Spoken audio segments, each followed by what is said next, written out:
Sistem penjinak para dewa, bab 241 Manor 4. Ketika mereka mendengarnya berbicara, yang lain semua terkejut dan datang untuk melihat apa yang telah dia temukan. Ketika mereka melihat apa yang ada di tangannya, mereka semua sama terkejutnya dengan dia. Itu karena ada selembar kertas yang muncul entah dari mana. Kakak Ying sempat terkesiap karena terkejut, tetapi ia segera tersadar dan membukanya. Saat melihat isinya, ia kembali terkejut. Tunggu instruksi. Tim penyelamat akan segera datang. Hanya 7 kata sederhana, tetapi itu mengejutkan keempat orang yang membacanya. Namun tentu saja, mereka juga tak bisa menahan diri untuk tidak merasa skeptis. Ini adalah catatan acak yang mereka temukan di dinding kandang mereka, jadi jelas bukan sesuatu yang dapat dipercaya. Bahkan mungkin itu jebakan yang ditinggalkan oleh para penculik mereka untuk mempermainkan mereka. Namun, mengapa mereka melakukan itu? Mereka benar-benar terjebak di sini, jadi tidak perlu menyiksa mereka lagi seperti ini, kecuali jika mereka menikmati hal semacam ini, tetapi mereka rasa tidak, atau mereka pasti sudah melakukan sesuatu sejak lama. Jadi setelah menyingkirkan semua kemungkinan, tampaknya satu-satunya kemungkinan yang tersisa adalah bahwa ini adalah sesuatu yang nyata. Namun bagaimana orang yang mengirimkan ini dapat membantu mereka? Setelah terdiam cukup lama, Kakak Ying berkata, "Kurasa ini pasti benar." Satu-satunya masalah adalah, ia menoleh ke arah adiksi dan berkata dengan nada berat, apakah adiksi akan mampu bertahan cukup lama sampai mereka datang menyelamatkan kita? Mereka semua menatap adik perempuan Si ketika hal itu dikatakan, dan semuanya menunjukkan ekspresi khawatir. Mereka benar-benar tidak tahu berapa lama adik perempuan mereka akan mampu bertahan dan tidak ada informasi waktu yang diberikan dalam catatan itu. Catatan itu hanya mengatakan bahwa penyelamatan akan segera datang, tetapi tidak menyebutkan seberapa cepat itu akan terjadi. Jika tidak segera terjadi, mungkin akan ada satu orang lagi yang tidak perlu diselamatkan. Tak satu pun dari mereka mampu berkata apapun, seolah-olah mengatakan sesuatu berarti mereka mengakui kemungkinan skenario terburuk. Namun kemudian Kakak Ying tiba-tiba berdiri dan menoleh ke arah nyamuk yang terbang di sana. Ia berkata dengan suara lembut, "Aku tidak tahu apakah kau bisa mendengarku, tetapi adik perempuan kita Si sedang dalam kondisi buruk. Jika kau datang untuk membantu kami membutuhkan bantuan secepat mungkin." Dia tahu bahwa melakukan ini mungkin berisiko dan tidak ada jaminan bahwa pihak lain akan dapat mendengar mereka, tetapi dia harus mengambil risiko ini. Ini adalah nyawa adik perempuannya, jadi meskipun peluangnya kecil, dia perlu mengambil risiko ini. Hanya keheningan yang menyambut kata-katanya, yang membuat harapannya pupus. Tetapi kemudian nyamuk itu mulai bergerak dengan pola tertentu. Kakak Ying mengamati dengan saksama dan menyadari bahwa tulisan itu berbunyi, "Mengerti." Melihat itu, ia menghela napas lega dan kembali menghadap yang lain. Mereka semua tampak bingung, tetapi kakak senior Ying tidak mengatakan apapun selain, "Mari kita tunggu." Mereka semua masih mengkhawatirkan adik perempuan mereka, Si, tetapi karena kakak laki-laki mereka, Ying, mengatakan hal ini, mereka hanya bisa menunggu. Tidak butuh waktu lama sebelum sesuatu terjadi. Setelah menerima pesan tersebut, nyamuk itu tetap berada di tempatnya, melayang di tempat yang sama seolah-olah sedang mengawasi mereka. Nyamuk itu tidak bergerak sama sekali, hanya melayang di tempat seperti seorang penjaga. Namun, 1 jam kemudian, ada nyamuk lain yang datang. Bukan hanya satu nyamuk, tetapi beberapa nyamuk lain yang datang. Saat nyamuk-nyamuk itu tiba, mereka yang berada di dalam sel langsung menyadari kehadiran. Mereka karena mereka telah menatap nyamuk itu sepanjang waktu, menunggu nyamuk itu melakukan sesuatu. Sekarang setelah lebih banyak nyamuk datang, mereka langsung memfokuskan perhatian pada nyamuk-nyamuk itu untuk melihat apa yang akan mereka lakukan. Nyamuk-nyamuk itu mulai bergerak dan membentuk formasi lain, tetapi formasi ini hanya menunjuk ke tempat yang sama seperti sebelumnya. Mereka bingung mengapa jarum penunjuk itu mengarah ke tempat yang sama seperti sebelumnya, tetapi mereka pun pergi untuk melihatnya. Ketika mereka menyingkirkan batu yang telah mereka ganti sebelumnya, mereka menemukan bahwa ada sesuatu yang lain di baliknya kali ini. Benda itu tampak cukup sederhana, hanya sebuah token giok persegi panjang kecil, tetapi mereka tahu bahwa itu tidak sesederhana itu. Mereka dapat melihat ada prasasti di atasnya dan aura yang mereka rasakan darinya, mirip dengan susunan yang menekan kultivasi mereka. Jika mereka harus menebak, ini kemungkinan besar adalah kunci kandang mereka, tetapi mereka ragu bagaimana kunci itu bisa sampai di sini. Namun, saat ini mereka tidak punya pilihan lain dan kondisi adik perempuan mereka, semakin memburuk. Setidaknya, jika mereka memanfaatkan kesempatan ini, mereka akan memiliki peluang untuk melarikan diri. Jika mereka tetap tinggal, itu berarti kematian yang pasti, tetapi kematian hanya mungkin terjadi jika mereka mencoba melarikan diri. Jadi, ketika membandingkan kedua pilihan tersebut, secara alami mencoba melarikan diri adalah pilihan yang lebih baik. Setelah mengambil keputusan, kakak senior Ying segera menoleh ke yang lain dan mulai memberi perintah. Adik junior Gu, teknik kultivasimu adalah yang terbaik untuk mencari musuh, jadi kau akan berada di depan. Adik junior Fan, kau bantu mendukung adik junior Yu dan tetap di tengah. Jika terjadi sesuatu, gunakan teknik pertahananmu untuk melindungi kita. Aku akan tetap di belakang bersama adik junior Si dan menggunakan teknikku untuk menyerang musuh yang datang kepada kita. Mereka semua mengangguk setuju, tetapi adik perempuan Yu kembali menunjukkan ekspresi rumit di matanya. Dia tahu lebih baik daripada mengatakan apapun karena ini adalah situasi yang genting, jadi dia akhirnya menekan perasaannya. Formasi kakak senior mereka memang merupakan formasi terbaik yang bisa mereka ambil mengingat teknik kultivasi mereka yang berbeda. Namun, meskipun mereka memiliki formasi yang bagus, bukan berarti mereka tahu kemana harus pergi.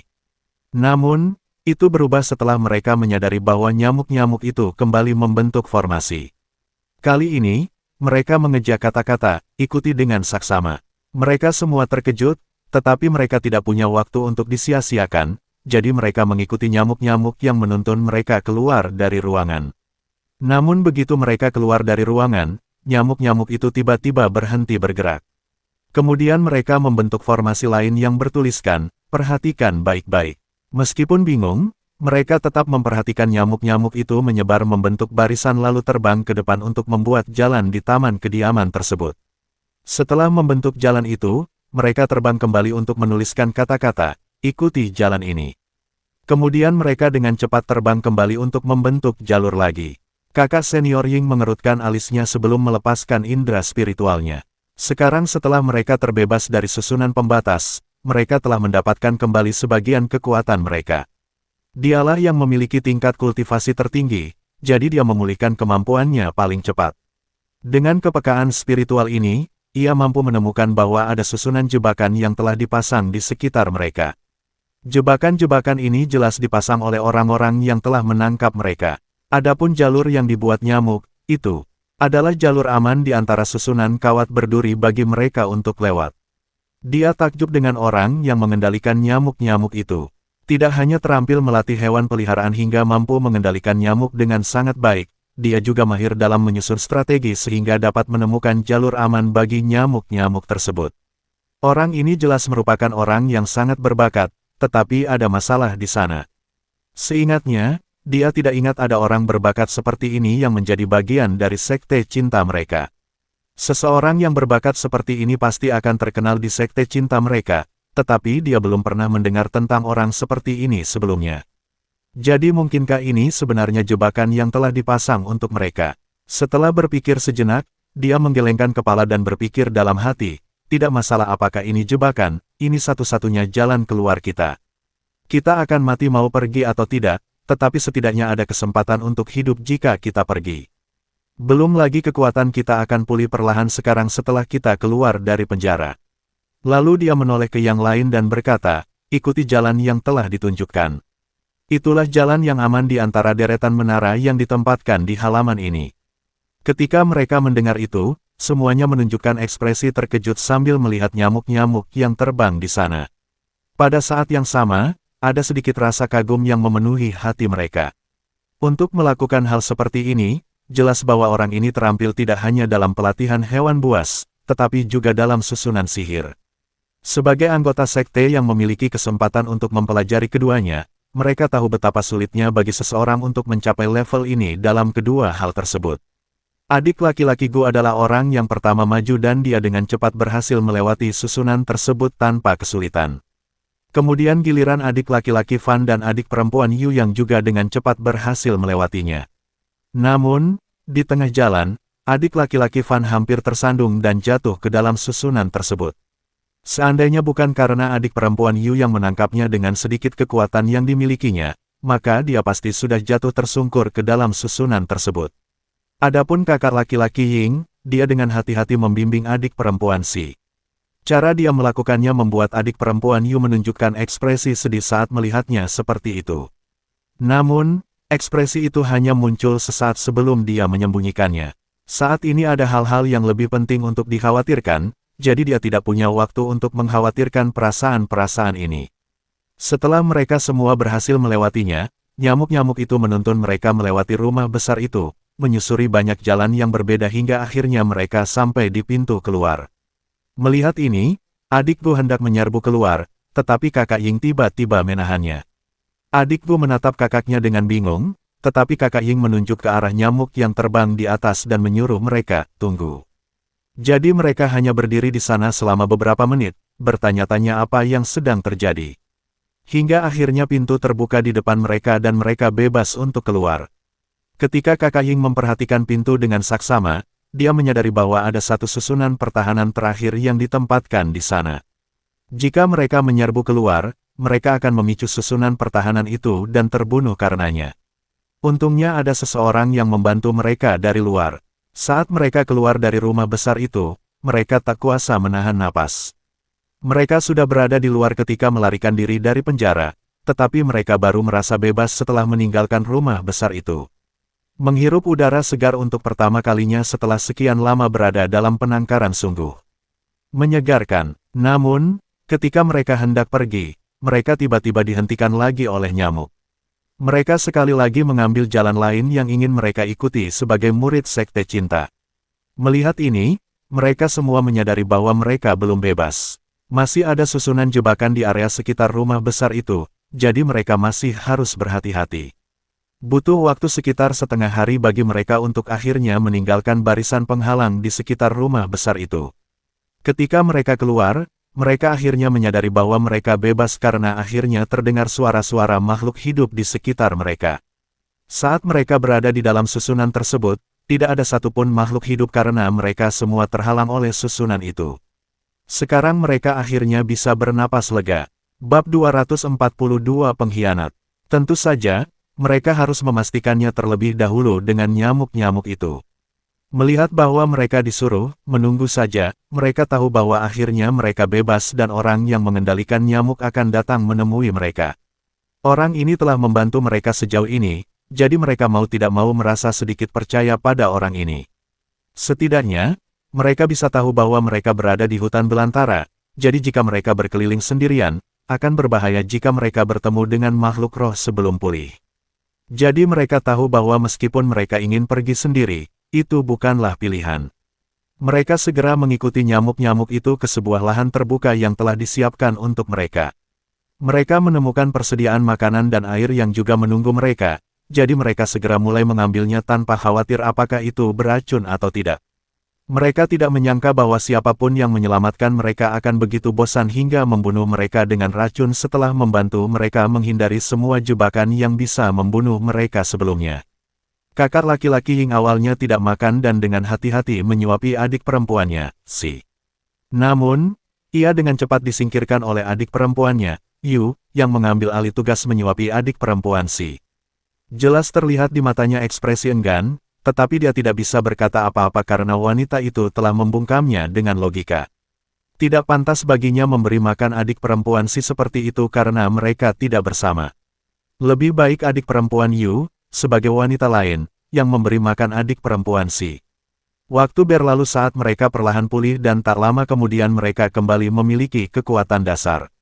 Meskipun masih jauh dari performa puncak mereka, setidaknya mereka sudah bisa mengakses sebagian besar kemampuan mereka. Meskipun demikian, sebagian besar kemampuan mereka merupakan versi yang lebih lemah dari biasanya. Nyamuk-nyamuk itu tidak pernah pergi dan hanya berterbangan di sana seperti saat mereka masih di dalam sel. Jelas bahwa mereka ingin para nyamuk itu menunggu karena orang yang mengendalikan mereka pasti sedang sibuk menangani hal lain. Namun setelah 1 jam, nyamuk-nyamuk itu akhirnya mulai bergerak. Ketika para murid Sekte Cinta melihat ini, mereka semua segera berdiri dan hendak mengikuti, tetapi nyamuk-nyamuk itu memberi mereka pesan, tunggu, sebelum menghilang. Karena tertinggal oleh nyamuk, mereka hanya bisa saling memandang dengan tatapan kosong dan putus asa sambil bertanya-tanya apa yang harus mereka lakukan. Pada titik ini, tidak masalah jika mereka tertinggal karena mereka memiliki cukup makanan dan air serta tempat yang aman. Selama mereka memiliki cukup waktu untuk memulihkan diri, mereka akan mampu kembali ke kota sendirian karena mereka adalah kultivator alam pemadatan ki yang kuat. Namun, mereka sangat ingin bertemu dengan orang yang telah menyelamatkan hidup mereka. Orang ini kemungkinan besar terhubung dengan sekte cinta dengan cara tertentu dan parah. Penyintas sekte cinta harus tetap bersatu karena merekalah satu-satunya yang tersisa dari sekte cinta.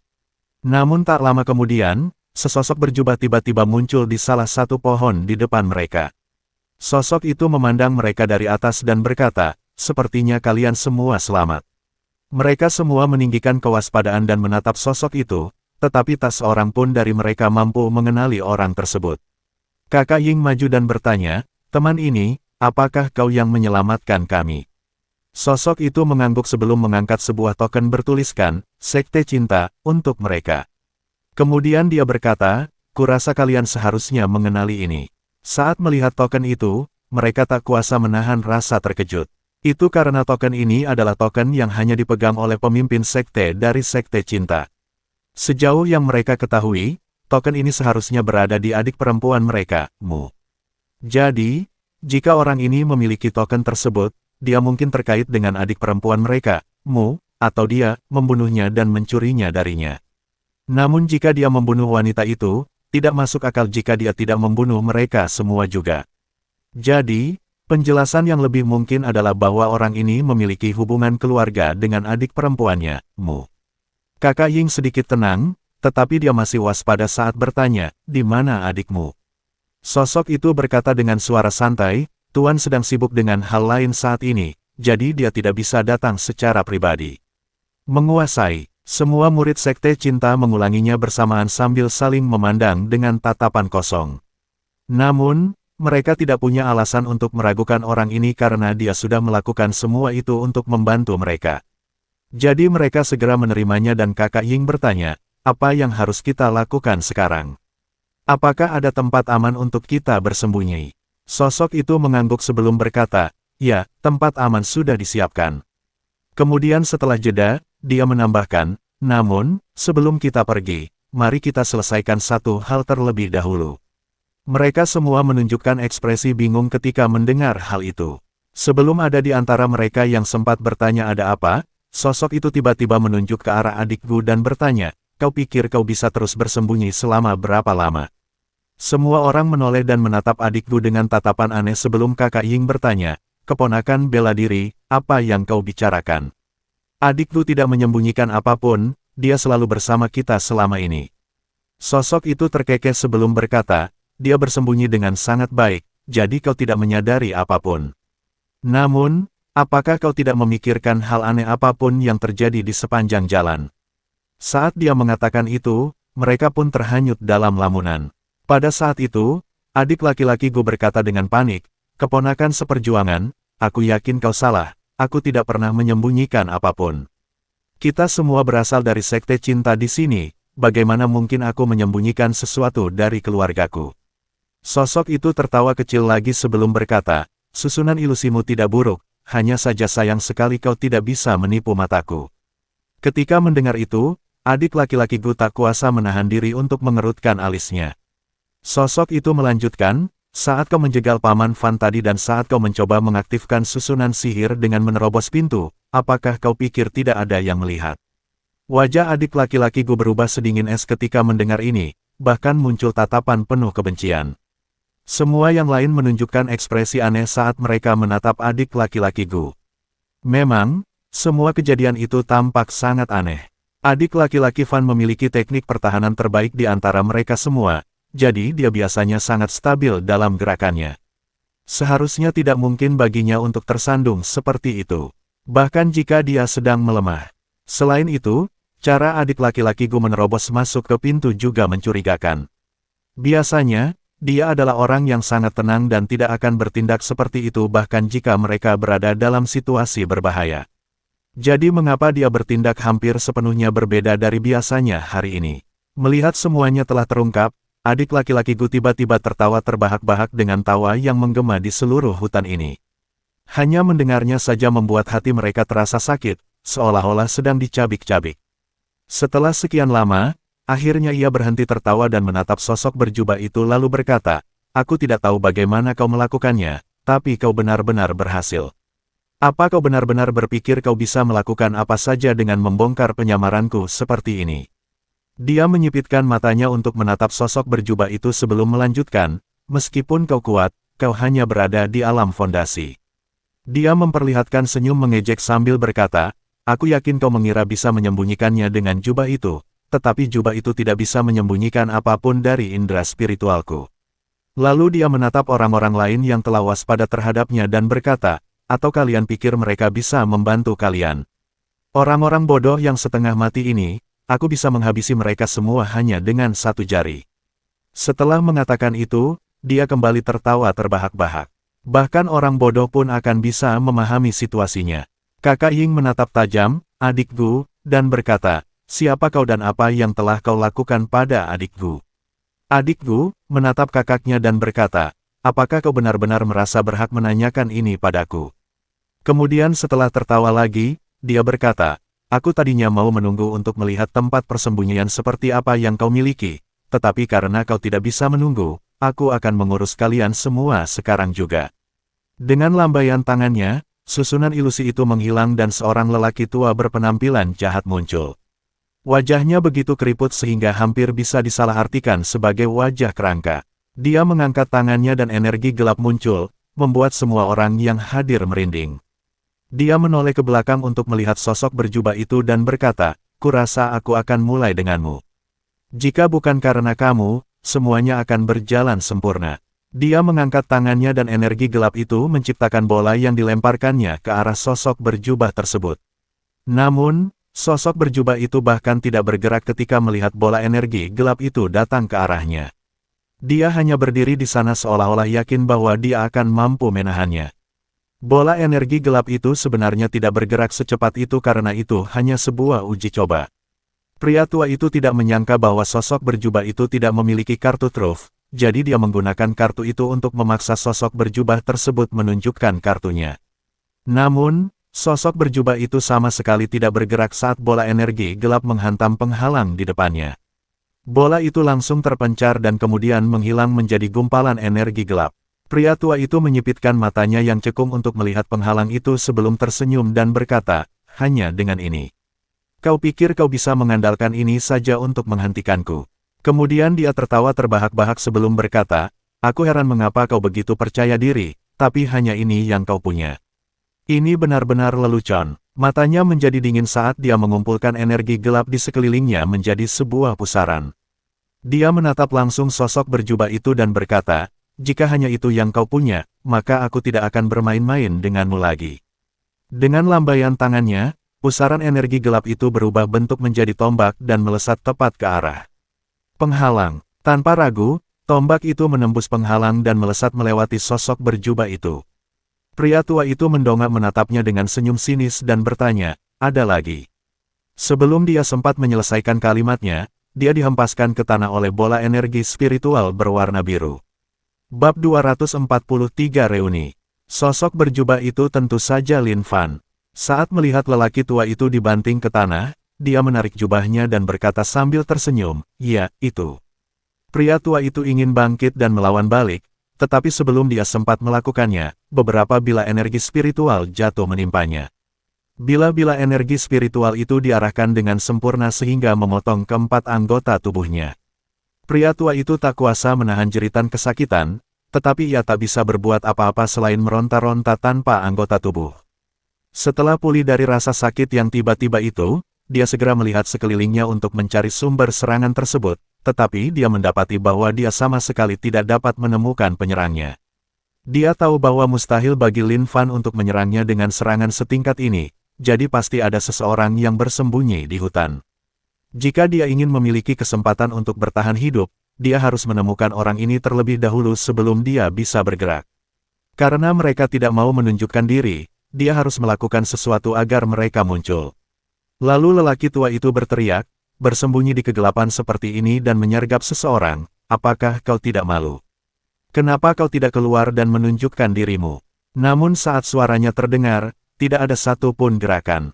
Tampaknya pihak lawan tidak mudah diprovokasi, tetapi ini sudah diduga. Dia hanya mencoba ini untuk melihat apakah akan berhasil, tetapi dia sebenarnya tidak pernah mengharapkan hasil apapun darinya. Lalu dia menundukkan kepala dan menarik napas dalam-dalam. Saat ia menarik napas, ada gumpalan energi gelap yang berkumpul di mulutnya. Kemudian setelah selesai menarik napas, ia tiba-tiba mendongak ke arah Lin Fan dan meludahkan seberkas energi gelap ke arahnya. Ini adalah serangan yang memadatkan seluruh kekuatan yang tersisa, bukan sesuatu yang bahkan seorang kultivator alam dasar pun mampu bereaksi terhadapnya. Dia tahu bahwa untuk memaksa orang yang bersembunyi itu bertindak, dia perlu mengambil tindakan terhadap salah satu orang yang mereka sayangi. Jadi target yang dia pilih adalah Lin Fan. Lin Fan memiliki tingkat kultivasi terendah di sini. Bahkan jika murid Sekte Cinta melemah, mereka masih berada di alam pemadatan Qi dan memiliki reaksi yang lebih baik daripada anak alam dasar ini. Jadi Lin Fan adalah target terbaik baginya. Jarum hitam itu melesat ke arah Lin Fan dengan kecepatan yang bahkan tak bisa dilihatnya dengan mata telanjang, tetapi dia sama sekali tidak khawatir karena ada seseorang yang melindunginya di kegelapan. Sebelum jarum gelap itu mengenai Lin Fan, ada bila energi spiritual lain yang terbang keluar dan mencegatnya. Bila itu mengenai jarum gelap tepat di tengah dan membelahnya menjadi dua. Dua bagian jarum gelap yang tersisa kehilangan semua momentum dan lenyap menjadi energi gelap yang memudar. Pria tua itu menunjukkan ekspresi terkejut. Bukan hanya karena dia tidak bisa melihat dari mana serangan itu berasal, tetapi juga karena dia merasakan aura di balik serangan itu. Ketika pedang energi spiritual memotong anggota tubuhnya sebelumnya, itu hanya dilakukan dengan kekuatan alam pemadatan Qi Puncak. Orang tua ini berada di alam pemadatan Qi menengah, sama seperti kakak senior Ying, tetapi murid-murid Sekte Cinta saat ini sedang melemah, jadi seharusnya dialah orang terkuat di sini. Sebagai seseorang yang berada di alam pemadatan Qi Puncak, dia merasa masih ada kesempatan baginya untuk melarikan diri dengan kartu trufnya. Namun, pedang energi spiritual yang baru saja memotong jarum gelapnya tadi bukan hanya berada di alam pemadatan Qi. Pedang energi spiritual tadi telah melampaui alam pemadatan Qi, terbang jauh lebih cepat daripada jarum gelapnya dan menghancurkannya dengan kekuatan murni. Itu adalah serangan di alam inti emas. Menyadari hal ini, ketika lelaki tua itu tersadar dari keterkejutannya, ia segera memanggil sebuah token dari cincin penyimpanannya dengan pikirannya. Dengan indera spiritualnya, ia hendak mengaktifkan token tersebut, tetapi sebelum ia sempat melakukannya, token itu langsung menghilang dan terbang ke tempat Lin Fan berdiri. Pria tua itu menyaksikan tokennya menghilang dan dia mencoba menggunakan indera spiritualnya untuk terhubung dengannya, tetapi dia mendapati bahwa dia tidak mampu melakukannya. Ketika dia mencoba menggunakan indera spiritualnya untuk terhubung dengan cincin penyimpanannya juga, dia mendapati bahwa cincin itu pun telah menghilang. Ketika dia mendongak ke arah Lin Fan, dia melihat bahwa Lin Fan memegang lengan yang terputus dan token yang telah diambilnya. Pria tua itu menatapnya dengan linglung sejenak sebelum tiba-tiba tertawa terbahak-bahak. Lin Fan mengerutkan alisnya ketika melihat ini, tetapi sebelum dia sempat bertanya mengapa lelaki tua itu tertawa, lelaki tua itu berkata, "Kau mungkin bisa menghentikanku, tetapi aku tetap akan tertawa terakhir." Lalu tanpa ragu-ragu, lelaki tua itu menggigit sesuatu yang tampaknya tidak ada apa-apa. Namun, saat ia mengatupkan giginya, ada gelombang energi spiritual yang keluar dari dirinya. Dia hendak meledakkan dirinya sendiri. Lin Fan baik-baik saja karena dia berada agak jauh, tetapi para murid Sekte Cinta akan terjebak dalam ledakan dari tempat mereka berdiri. Para murid Sekte Cinta semuanya mengetahui hal ini, tetapi sudah terlambat bagi mereka untuk melarikan diri. Belum lagi, bahkan jika mereka mencoba melarikan diri, mereka tidak akan memiliki energi untuk melakukannya. Jadi yang bisa mereka lakukan hanyalah berdiri di sana dengan linglung, tidak tahu harus berbuat apa. Kecuali kakak senior Ying, saat melihat lelaki tua itu hendak meledakkan diri, dia segera berbalik dan berlari ke tempat adik perempuannya, Si, berada. Adik perempuan Si terkejut melihat ini dan berkata, "Kakak senior, apa yang kau?" Namun sebelum dia selesai bicara, kakak senior Ying menerjang ke arahnya. Dia meraihnya dan menggunakan tubuhnya untuk melindunginya dari ledakan. Namun, ledakan itu tidak pernah terjadi. Saat lelaki tua itu hendak meledak, sebuah kubah energi spiritual biru murni jatuh menimpanya. Kubah energi spiritual ini sepenuhnya menutupinya, memastikan tidak ada celah sedikit pun. Orang tua itu mendongak untuk melihat orang yang menjatuhkan kubah energi spiritual ini dan berkata, "Ah, jadi disitulah kau bersembunyi." Mu Baobao telah bersembunyi jauh di langit, tepat di luar pandangan. Orang tua itu tidak pernah mempertimbangkan hal ini karena untuk mencapai ketinggian itu, seseorang harus mencapai alam jiwa yang baru lahir. Meskipun kultivator di alam jiwa baru lahir masih bisa terbang dengan bantuan alat, mereka tidak bisa terbang terlalu tinggi. Mereka tidak akan pernah bisa mencapai ketinggian di mana mereka tidak terlihat lagi. Jadi dia tidak pernah berpikir untuk mencari Mu Baobao. Adapun bagaimana Mu Baobao bisa mencapai ketinggian itu semua berkat mantra melayang Lin Fan. Tidak seperti terbang menggunakan energi spiritual atau alat yang menggunakan energi spiritual, mantra melayang Lin Fan menggunakan energi sihir untuk mengendalikan angin. Angin bertiup ke segala arah, sehingga tidak ada batasan seberapa tinggi seseorang dapat terbang, kecuali dengan energi sihir mereka. Namun, energi sihir Lin Fan saat ini lebih dari cukup untuk mengangkat Mu Baobao cukup tinggi. Hingga tak terlihat, hanya saja, energi itu hampir tidak cukup untuk menahannya di sana. Itulah juga alasan mengapa Lin Fan tetap tenang dan sebagian besar diam selama waktu ini. Dia telah berkonsentrasi untuk mempertahankan mantra yang telah dia ucapkan pada Mu Baobao. Mu Baobao terkejut ketika mengetahui mantra yang digunakannya, tetapi dia juga sudah terbiasa dikejutkan olehnya. Dia hanya segera mengikuti rencananya dan mengurus lelaki tua itu. Dengan kubah energi spiritual biru di atasnya, ledakan yang ditimbulkan lelaki tua itu tidak menyebar jauh karena terkandung di dalam kubah tersebut. Kubah itu dipenuhi dengan api berwarna ungu gelap, api yang jelas berbeda dari api biasa. Ketika Lin Fan mengamatinya dengan saksama, ia melihat bahwa api tersebut diresapi energi gelap, tetapi berbeda dari api nerakanya. Api nerakanya memiliki atribut membakar selamanya sebagai api yang sangat terkonsentrasi, tetapi api ungu ini memiliki atribut membusuk. Apapun yang mereka sentuh, tidak hanya akan terbakar, tetapi juga membusuk.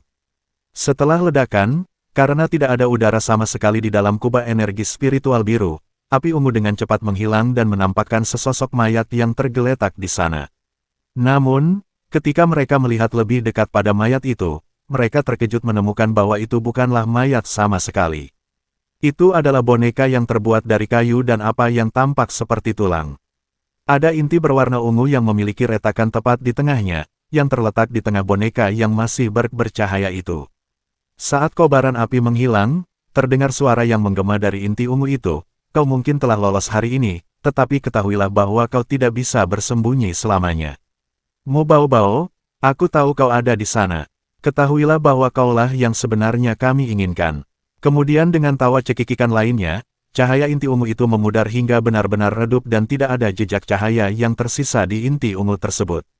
Semua orang hanya berdiri di sana dengan alis berkerut. Namun, hal itu tidak berlangsung lama karena mereka tahu bahwa tidak ada lagi yang bisa mereka lakukan untuk mengatasi masalah ini.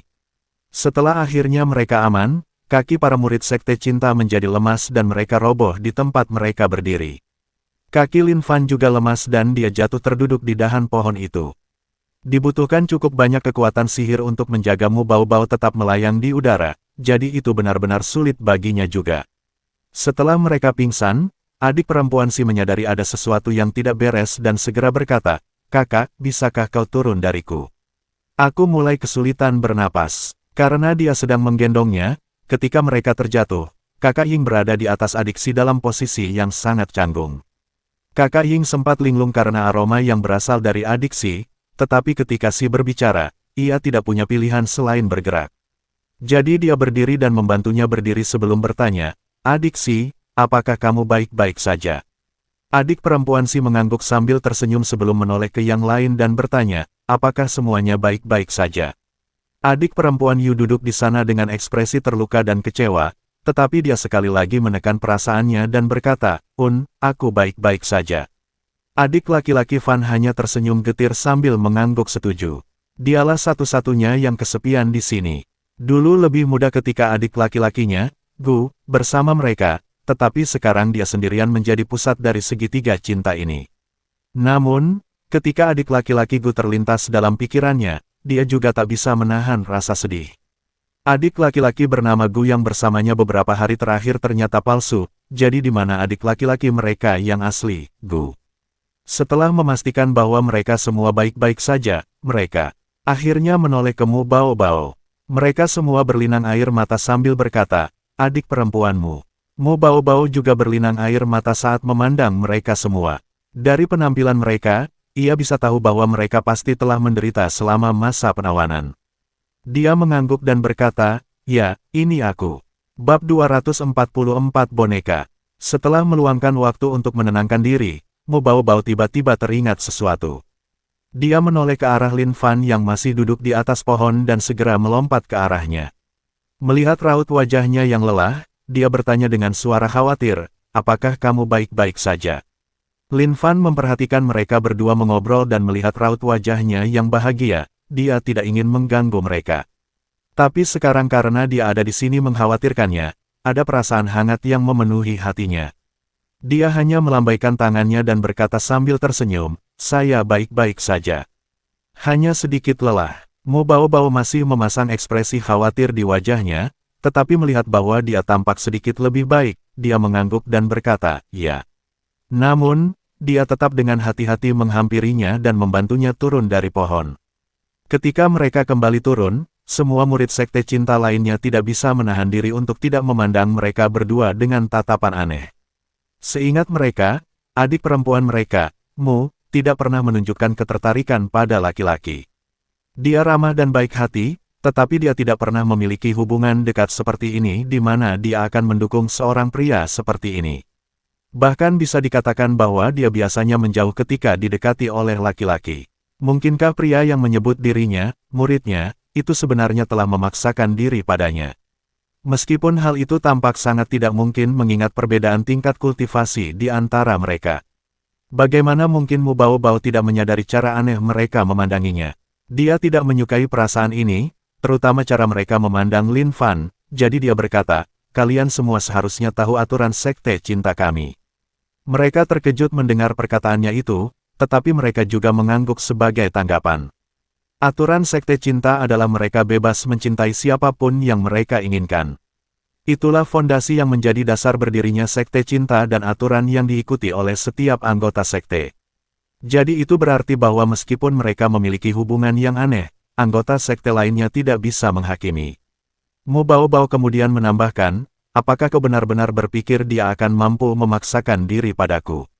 Lagi pula, dia telah banyak membantu menemukan dan menyelamatkan kalian semua, jadi aku tidak akan membiarkanmu menjelek-jelekkan namanya dengan cara apapun.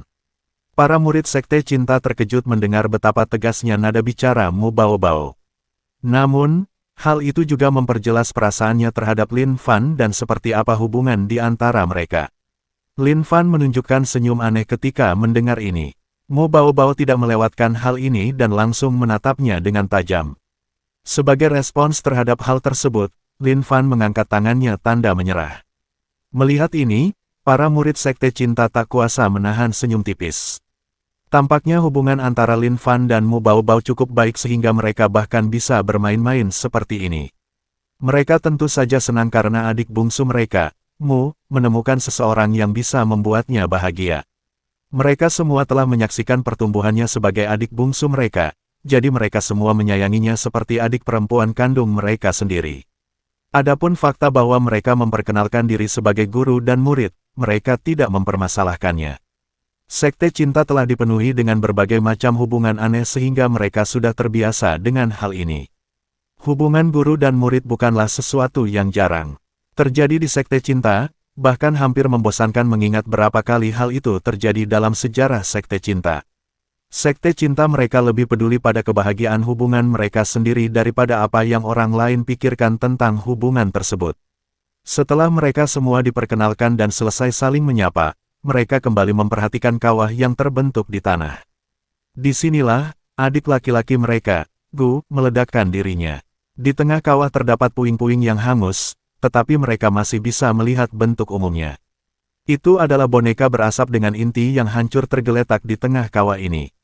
Lin Fan memimpin dan melompat ke dalam kawah untuk melihat boneka itu. Dia terkejut karena sebelumnya dia tidak menyadari bahwa itu adalah boneka. Saat ia melihatnya sebelumnya, ia hanya menyadari bahwa ada susunan ilusi di sekitarnya yang menyembunyikan penampilan aslinya. Ia tidak melihat bahwa yang tersembunyi di bawahnya sebenarnya adalah boneka. Dia tak kuasa menahan rasa ingin tahu, apa yang begitu istimewa dari boneka ini sehingga dia tidak bisa melihat menembusnya. Ketika pandangannya yang jeli tertuju pada hal itu, dia mengerti apa itu. Bukan bonekanya yang istimewa, melainkan inti yang telah diberikan kepadanya. Inti dari boneka itu adalah inti khusus yang terbuat dari material istimewa bernama kristal jiwa yang memungkinkan seseorang untuk menyuntikkan sebagian jiwanya ke dalamnya. Jadi, selama kristal jiwa ini tertanam di dalam boneka, boneka itu akan seperti makhluk hidup, itulah sebabnya Lin Fan tidak dapat melihat menembusnya. Dalam arti tertentu, itu seperti menciptakan avatar. Namun, ini adalah sesuatu yang hanya bisa dilakukan oleh kultivator dengan tingkat kultivasi yang sangat tinggi. Lin Fan semakin khawatir karena jelas bahwa orang yang membuat boneka ini sangat kuat. Kemungkinan besar, orang ini bahkan lebih kuat dari Mu Baobao. Pan, Dan kurang dari 0, lebih besar dari V, S1 dan mereka sudah melihat wajah mereka ketika boneka itu meledak. Jadi, tidak mengherankan jika ada hadiah yang ditawarkan untuk penangkapan mereka atau hadiah untuk informasi tentang mereka. Sepertinya masalah mereka baru saja dimulai. Lin Fan mengira bahwa dia sudah cukup berhati-hati dengan membawa Mu Baobao bersamanya setelah melihat susunan ilusi tersebut. Itulah mengapa dia menunggu seharian penuh sebelum kembali untuk menyelamatkan murid-murid Sekte Cinta. Dia telah menghabiskan sepanjang hari mempersiapkan segala kemungkinan yang bisa terjadi. Namun, bahkan saat itu pun, dia tetap tidak bisa mempersiapkan diri untuk segalanya. Sepertinya dia telah meremehkan dunia kultivasi ini terlalu jauh. Namun, melihat wajah bahagia Mu Baobao, dia merasa bahwa semua itu sepadan. Dia tahu bahwa pada akhirnya dia akan menyinggung beberapa orang berpengaruh. Itu bukan sesuatu yang bisa dia hindari. Lagi pula, dunia ini dipenuhi orang-orang berpengaruh dan jika dia ingin melakukan sesuatu, dia pasti akan berhubungan dengan mereka. Itu bukanlah sesuatu yang bisa dia hindari, sekeras apapun dia mencoba. Jadi setidaknya, dia melakukannya karena alasan yang tepat. Setidaknya, tindakannya telah membuat wanitanya bahagia. Setelah selesai memeriksa boneka itu, dia melemparkannya ke ruang penyimpanan hewan peliharaannya, siapa tahu dia bisa melakukan sesuatu dengannya. Lagi pula, meskipun hancur, itu tetaplah sesuatu yang terbuat dari bahan langka.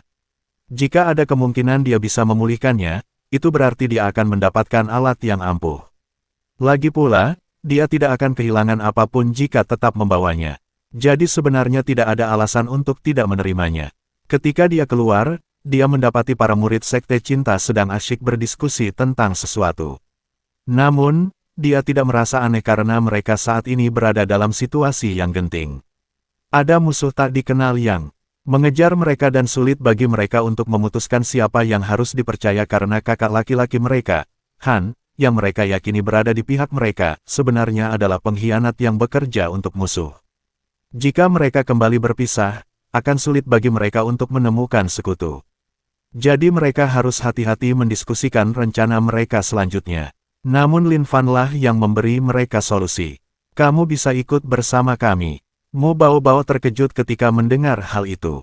Inilah yang sebenarnya ia inginkan sejak awal, tetapi ia merasa telah cukup membebani Lin Fan. Jika ia secara sewenang-wenang memutuskan untuk menerima sesama muridnya, maka ia merasa akan menambah beban lagi padanya. Jadi dia tidak memberikan saran dan menunggu Lin Fan mengambil keputusan. Yang lain juga terkejut, tetapi mereka juga ragu-ragu. Mereka tidak tahu apapun tentang Lin Fan, tetapi tiba-tiba ia menjadi wadah bagi 4 kultivator alam pemadatan Qi bukanlah sesuatu yang bisa mereka bebankan padanya. Belum lagi musuh-musuh yang saat ini sedang mengejar mereka. Lin Fan hanya berkata, tidak apa-apa. Bertentangan dengan penampilanku, aku cukup kaya. Belum lagi aku memiliki hubungan dekat dengan persekutuan tentara bayaran, jadi kota yang kubangun dijaga oleh mereka. Bahkan jika musuhmu ingin datang, mereka harus meminta izin kepada persekutuan tentara bayaran terlebih dahulu. Mereka semua terkejut ketika mendengar ini, tetapi Mu Baobao membenarkannya dengan berkata, benar, benar. Lin Fan sangat kaya, toko gaya kerajaan adalah miliknya. Mereka semua menjadi lebih terkejut lagi ketika mendengar hal ini. Meskipun mereka telah berkeliling, mereka tetap pernah mendengar tentang Royal Style Store karena cabangnya telah bermunculan di berbagai kota. Mereka melihat betapa populernya Royal Style Store, jadi mereka tidak meragukan bahwa Lin Fan memiliki banyak uang. Namun hal yang paling mengejutkan adalah mendengar bahwa Lin Fan memiliki hubungan dekat dengan persekutuan tentara bayaran dan bahkan memiliki sebuah kota. Persekutuan tentara bayaran adalah organisasi yang bahkan sekte mereka sendiri tidak berani berkonflik dengannya ketika sekte mereka berada di puncak kejayaannya, jadi tidak diragukan lagi bahwa mereka akan aman jika Lin Fan bahkan mendapat perlindungan dari persekutuan tentara bayaran. Belum lagi, Lin Fan memiliki sebuah kota, jadi kekaisaran juga akan turun tangan jika musuh bertindak terlalu jauh. Dalam arti tertentu, tempat Lin Fan memang merupakan tempat teraman bagi mereka. Namun, memang sangat canggung bagi mereka untuk merepotkannya. Adapun Lin Fan, dia ingin mereka datang karena alasan yang berbeda. Mereka adalah 4 kultivator alam pemadatan Qi yang berafiliasi dengan Sekte Cinta, mereka persis seperti yang dia butuhkan saat ini. Dia selama ini mengkhawatirkan bagaimana cara menyelesaikan misi utama dari sistem tersebut, terutama bagian-bagian kultivator tingkat tinggi. Dia hanya mampu menemukan beberapa orang dari alam pengumpul Qi dan dalam hal alam fondasi, dia adalah satu-satunya murid yang diakui. Tidak perlu menyebutkan murid-murid alam pemadatan Qi atau tetua alam inti emas. Dia benar-benar membutuhkan lebih banyak orang, jika tidak, dia tidak akan bisa menyelesaikan misi tepat waktu. Jadi dia benar-benar membutuhkan mereka untuk ikut bersamanya. Bab 245 Pesan Mendadak. Atas desakan Lin Fan, para murid Sekte Cinta akhirnya setuju untuk kembali ke kotanya bersamanya. Mereka dipenuhi rasa terima kasih kepadanya dan bahkan cara mereka memanggilnya pun berubah. Meskipun secara teknis mereka adalah paman dan bibi dari pihak suaminya karena ia adalah murid Mu Bao Bao, mereka memperlakukannya lebih seperti seseorang dari generasi yang sama daripada seseorang dari generasi yang lebih rendah. Mu Bao Bao agak terkejut dengan hal ini karena seolah-olah dia didorong ke generasi yang lebih tua meskipun dia lebih muda dari mereka, tetapi dia tetap senang melihat mereka akur dengan Lin Fan. Mereka adalah kakak-kakak seniornya yang terkasih, orang-orang yang telah tumbuh bersamanya. Jika mereka tidak menyetujui Lin Fan, meskipun dia tidak akan meninggalkannya karena itu, dia pasti akan sedih. Jadi dia sangat senang melihat mereka akur dengan Lin Fan. Setelah mempertimbangkan hal ini, mereka memutuskan untuk segera meninggalkan tempat ini. Musuh tahu bahwa mereka berada di sini karena ini adalah tempat terakhir mereka bertempur melawan musuh, jadi mereka seharusnya tidak tinggal di sini terlalu lama. Lagi pula, sudah pasti musuh akan mengirim seseorang untuk memeriksa tempat ini. Jadi rencana pertama mereka adalah kembali ke Fair White City. Di sepanjang perjalanan, Lin Fan juga dengan cepat mendapatkan hewan spiritual yang dibutuhkannya untuk misinya. Biasanya dia tidak akan membiarkan Mu Bao Bao membantu misinya, tetapi ini adalah situasi khusus, jadi dia menyuruhnya menggunakan indera spiritualnya untuk menemukan binatang spiritual yang dia butuhkan untuk misinya. Tidak butuh waktu lama baginya untuk mengalahkannya karena binatang itu hanya berada di alam pengumpul Qi dan dia berada di alam fondasi. Adapun alasan mengapa dia melakukan misi itu lebih karena harga dirinya sendiri. Jika dia sebagai tentara bayaran peringkat S gagal dalam misi peringkat B, itu pasti akan terlihat buruk. Inilah secercah kebanggaan yang masih dimilikinya. Saat dalam perjalanan pulang, mereka juga membahas masalah lain yang mereka hadapi. Faktanya, adik laki-laki Gu juga telah ditangkap, hal ini telah mereka konfirmasi dengan Han Furong saat mereka menginterogasinya. Namun, Lin Fan tidak menemukan adik laki-laki Gu lainnya di kediaman itu, dan yang dia temukan ternyata seorang penipu. Jadi di manakah adik laki-laki Gu yang sebenarnya? Jawaban yang paling mungkin adalah bahwa adik Gu telah dibawa pergi oleh musuh dan saat ini ditahan di markas mereka. Sekalipun mereka ingin menyelamatkannya, itu mustahil karena mereka bahkan tidak tahu di mana markas musuh berada. Belum lagi, pasti ada para ahli di markas musuh, para ahli yang jauh lebih kuat dari mereka. Jadi, meskipun mereka tidak rela, mereka tidak punya pilihan selain meninggalkan adik laki-laki mereka, Gu, pada nasibnya. Mungkin Lin Fan di masa lalu tidak akan menerima ini semudah ini. Sekalipun dia tahu bahwa menyelamatkan adik laki-lakinya, Gu, adalah hal yang mustahil, dia tidak akan menyerah begitu saja karena masih ada kesempatan untuk menyelamatkannya. Namun Lin Fan saat ini berpikir berbeda. Ia bertekad untuk membiarkan adik laki-lakinya, Gu, menghadapi nasibnya sendiri karena ia tahu bahwa begitulah dunia ini. Bahkan jika ia ingin menyelamatkannya, ia tahu bahwa kemungkinan besar itu tidak mungkin, jadi ia tidak menyimpan harapan palsu dan tidak akan membuang lebih banyak sumber daya untuk mencarinya. Terkadang, satu-satunya cara agar pohon itu bisa tumbuh adalah dengan memangkas cabang-cabang yang sakit. Begitulah kenyataannya di dunia ini. Begitu tiba di Fairwhite City, mereka segera berpisah menjadi dua kelompok. Lin Fan pergi ke persekutuan tentara bayaran untuk menyerahkan misi agar mereka bisa segera pergi. Mo Bao memimpin kakak-kakak seniornya kembali ke tempat tinggal mereka agar mereka bisa mandi dan makan dengan layak. Setelah dikurung begitu lama, mereka benar-benar membutuhkan ini. Jadi Lin Fan segera menuju ke persekutuan tentara bayaran dan menyerahkan misi tersebut, tetapi sebelum dia bisa pergi, dia dihentikan oleh seseorang di sana. Ternyata salah satu anggota staf yang memiliki pesan untuknya. Ketika Lin Fan melihat isi pesan itu, dia tak kuasa mengerutkan alisnya. Itu adalah pesan dari Tian Xue yang telah kembali ke kota matahari terbenam. Setelah apa yang terjadi di antara mereka dan betapa dekatnya mereka, dia menceritakan semuanya tentang Xiao Yue dan keluarga Seng kepadanya. Pada saat yang sama, dia juga menceritakan tentang apa yang terjadi dengan orang dari keluarga Seng dan misi yang telah dirilis sebelumnya. Dia tidak menghakiminya dan memahami situasinya, jadi dia berjanji akan mengawasi pasukan keluarga Seng di kota matahari terbenam. Meskipun Lin Fan merasa itu sudah tidak perlu lagi karena mereka sudah mengurusnya.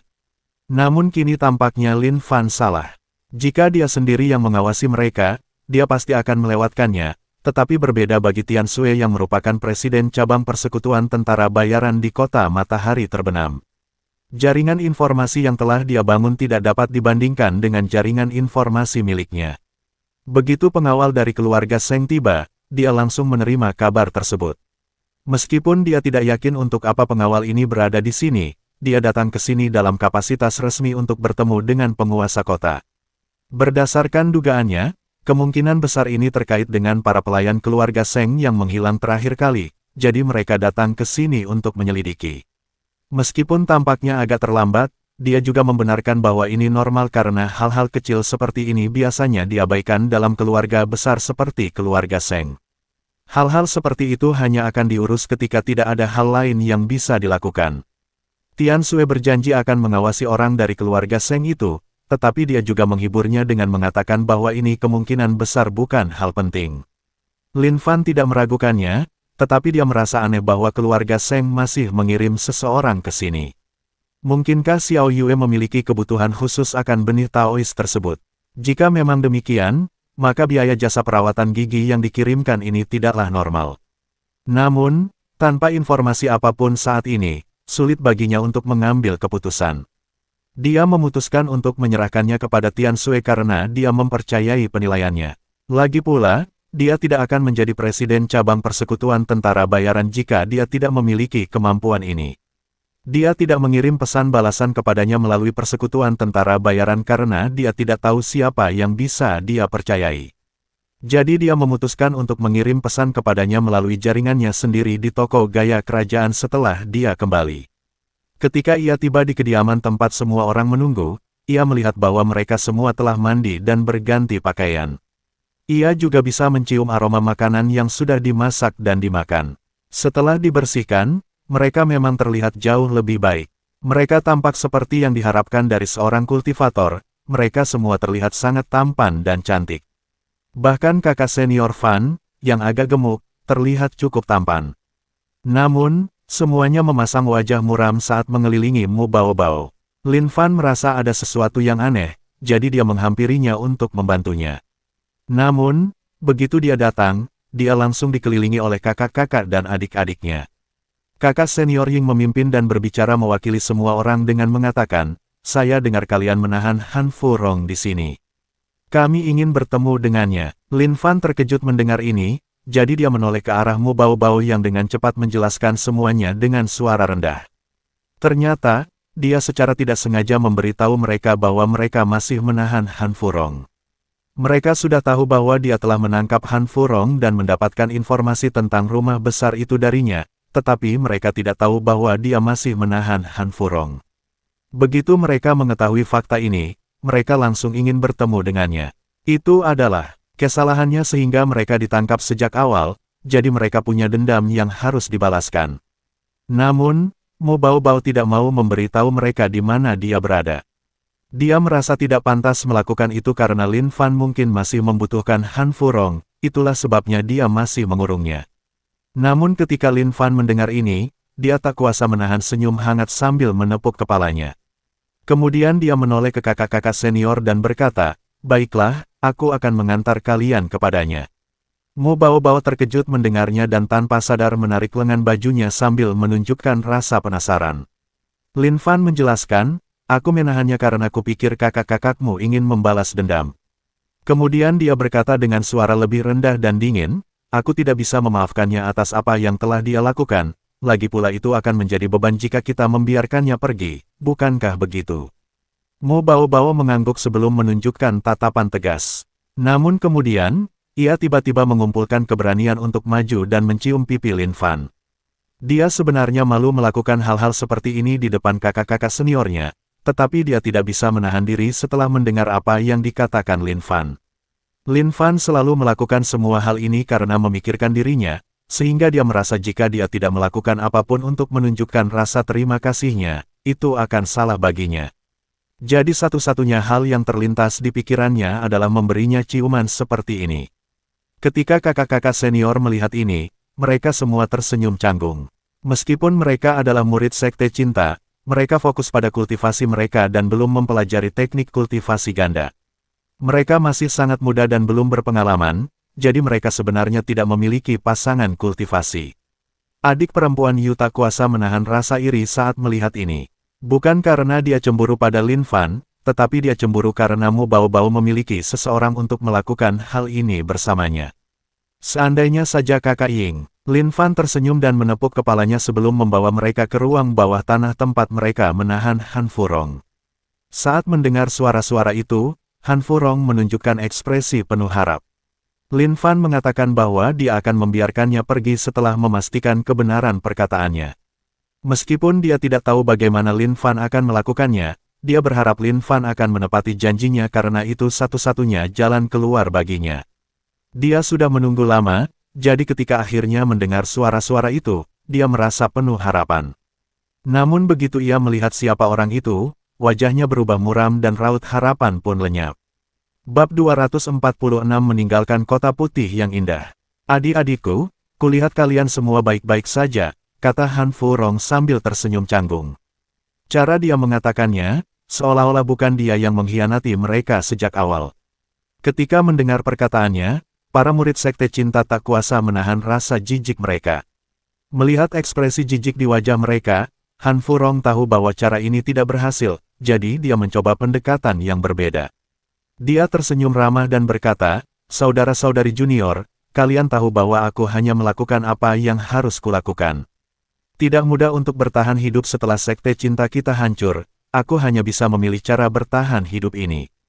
Mendengar itu, mereka semua menunjukkan ekspresi marah yang lebih jelas. Lin Fan tak kuasa menahan diri untuk menggelengkan kepala saat mendengar itu. Dia mengira Han Furong akan berpikir jernih karena cukup berani mengkhianati saudara-saudari bela dirinya, tetapi tampaknya dia benar-benar hanya seorang idiot. Dia tidak memiliki satupun pemikiran di benaknya, dia hanya mencari cara termudah untuk bertahan hidup. Itulah mengapa dia melakukan semua hal bodoh sebelumnya, yang akhirnya harus dia bereskan. Dia mengira Han Furong ceroboh karena mendapat dukungan dari musuh mereka, sehingga dia mengungkapkan jejak sekte cinta untuk menarik para penyintas, tapi ternyata bukan itu masalahnya. Dia sama sekali tidak memikirkan apapun. Dia hanya melakukan apapun yang terlintas di pikirannya dan tidak pernah memikirkan konsekuensi dari tindakannya. Singkatnya, dia hanyalah seorang idiot. Namun, pada saat yang sama, dia bukan sekadar orang bodoh biasa, dia adalah orang bodoh dengan bakat yang sangat istimewa. Dia adalah seorang idiot yang mampu membuat orang marah dengan kata-katanya. Setiap kali dia mencoba menjelaskan perbuatannya, yang terjadi hanyalah membuat para murid sekte cinta semakin marah. Pada titik ini, akan lebih baik baginya untuk menyumpal mulutnya dengan kaus kaki dan menunggu apa yang akan terjadi. Namun, dia terus menggali lubang itu semakin dalam. Akhirnya, Kakak Ying berkata, "Kakak Lin, apakah Anda keberatan jika kami berbicara berdua saja dengan kakak kami?" Ada beberapa hal yang ingin kami bicarakan dengannya. Lin Fan menatap Han Furong yang menatapnya dengan tatapan memohon bantuan. Dia berbalik dan mengangkat bahu sambil berkata, lakukan apapun yang kau mau, aku menahannya di sini agar kau bisa menyelesaikan urusanmu dengannya. Ketika Han Furong mendengar ini, wajahnya langsung muram seolah-olah dia telah dijatuhkan ke titik terendah. Sebaliknya, saat para murid Sekte Cinta mendengar hal ini, wajah mereka langsung berseri-seri. Mereka sebenarnya sudah ingin mengurus Han Furong ini, tetapi pada akhirnya, Lin Fan lah yang menangkapnya. Meskipun mereka berasal dari sekte yang sama sekarang karena Lin Fan telah menjadi murid adik perempuan mereka, mereka berhutang budi padanya terlalu banyak. Dia tidak hanya memberi mereka tempat tinggal, tetapi dia juga yang telah menyelamatkan mereka dari penangkapan. Jika mereka terlalu banyak menerima bantuan darinya, mereka tidak akan mampu menerimanya dan hidup dengan tenang. Jadi, tentu saja, mereka ingin menghormati Lin Fan sebisa mungkin. Namun, karena ia telah memberi mereka lampu hijau, mereka tidak perlu menahan diri lagi. Kakak Ying berkata sambil tersenyum, aku yakin kakak Lin punya banyak hal yang harus kalian urus, jadi kami tidak akan menahan kalian di sini. Adik-adik, kenapa kalian tidak pergi dan membantu kakak Lin dengan urusannya? Mo Bao jelas tidak keberatan karena dia sudah cukup melihat Han Furong, tetapi adik-adik Si dan Yu jelas ingin tinggal. Namun, mereka juga bisa melihat tatapan dingin di mata kakak Ying, jadi mereka tahu bahwa lebih baik jika mereka pergi. Lagi pula, para gadis tidak suka melihat pemandangan mengerikan seperti ini. Lin Fan juga tahu apa yang mereka rencanakan, jadi dia menunjuk ke lemari di samping dan berkata, kalian bebas menggunakan alat apapun yang ada di sana. Kakak Ying dan adik Fan sama-sama terkejut mendengar hal itu. Mereka bahkan lebih terkejut lagi ketika adik Fan membuka lemari dan melihat semua peralatan yang ada di dalamnya. Mereka mengira Lin Fan adalah orang yang lembut dan sopan berdasarkan penampilannya, tetapi mereka tidak pernah menyangka bahwa ada sisi lain yang tersembunyi di baliknya. Kakak Ying mengangguk kepada Lin Fan sebelum berkata, terima kasih, Kakak Lin. Lin Fan hanya mengangguk sebagai jawaban sebelum memimpin para gadis keluar. Tentu saja, Han Furong tidak akan membiarkan masalah ini berakhir di sini. Dia tahu bahwa begitu Lin Fan pergi bersama gadis-gadis itu, hidupnya akan berakhir, dia seorang pengecut dan hidupnya adalah hal yang terpenting. Rasa malu bukanlah sesuatu yang bisa dia makan, jadi dia tidak membutuhkannya. Jadi sebelum mereka pergi, dia segera menjatuhkan diri ke lantai tanpa mempedulikan rantai yang mengikatnya. Sambil menangis, dia memohon kepada ketiga adik perempuannya, adik-adik perempuan, kalian tidak bisa meninggalkanku di sini seperti ini. Apapun yang telah kulakukan, kita masih berasal dari sekte yang sama. Itu berarti sesuatu. Aku sudah kehilangan kultivasiku, jadi setidaknya biarkan aku hidup. Aku bahkan akan menjadi anjing kalian jika kalian mau. Namun permohonan ini sama sekali tidak didengar. Tatapan terakhir yang diberikan ketiga gadis itu kepada Han Furong bagaikan tatapan es berusia ribuan tahun. Gambaran bagaimana dia memperlakukan mereka masih segar dalam ingatan mereka. Upaya pemerkosaan terhadap Mo Bao, pemberian obat bius kepada mereka, dan penahanan yang mereka alami. Itu bukanlah sesuatu yang bisa dengan mudah dilupakan dan dimaafkan.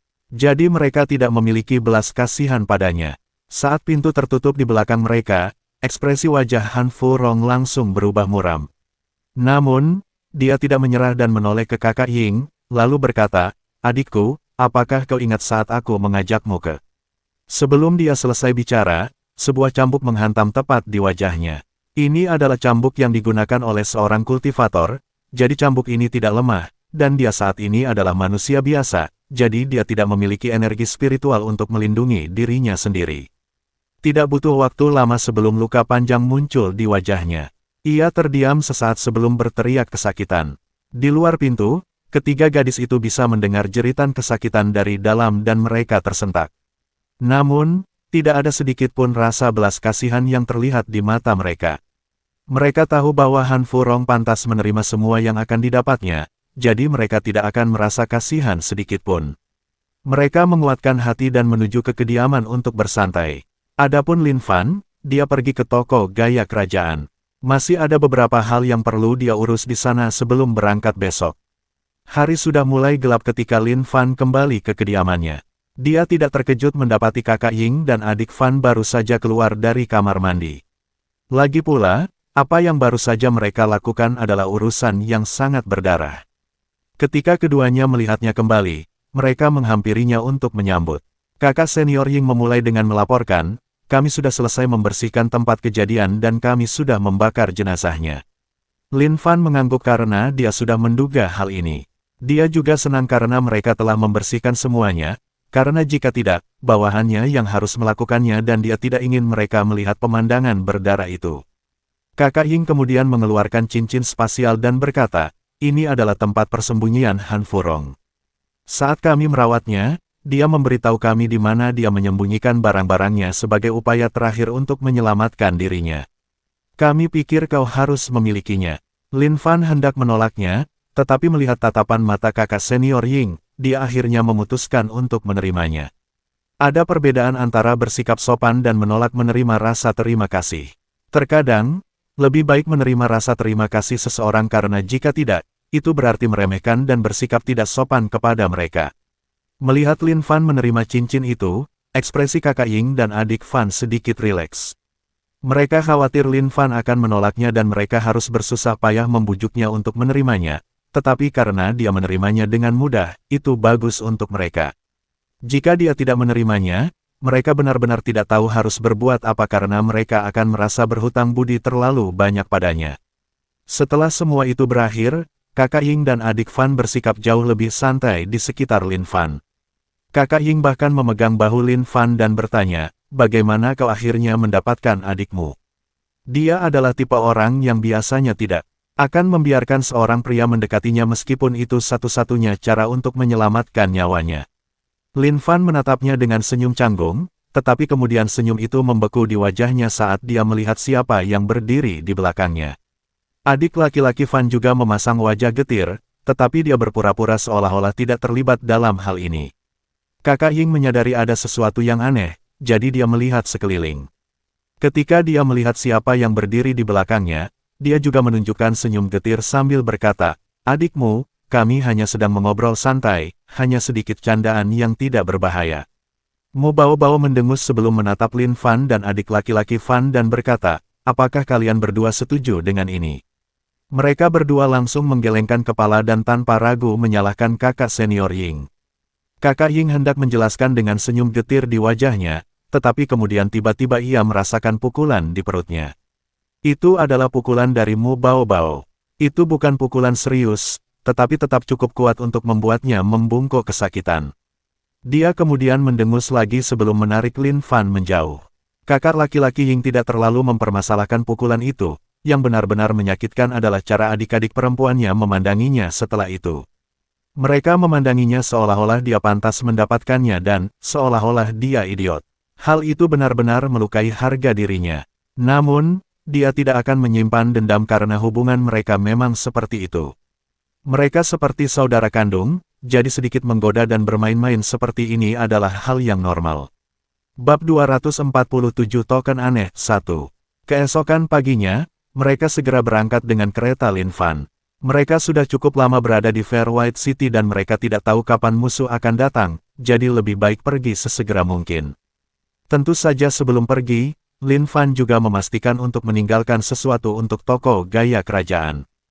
Han Furong telah mengumumkan bahwa Sekte Cinta sedang berkumpul di kota ini, tetapi Han Furong telah tiada. Jadi, sebagai gantinya, dia akan meninggalkan orang-orangnya untuk menyambut para penyintas Sekte Cinta yang muncul. Tentu saja, sebelum menyapa mereka, mereka juga akan menguji apakah mereka benar-benar anggota Sekte Cinta dan bukan musuh yang menyamar sebagai mereka.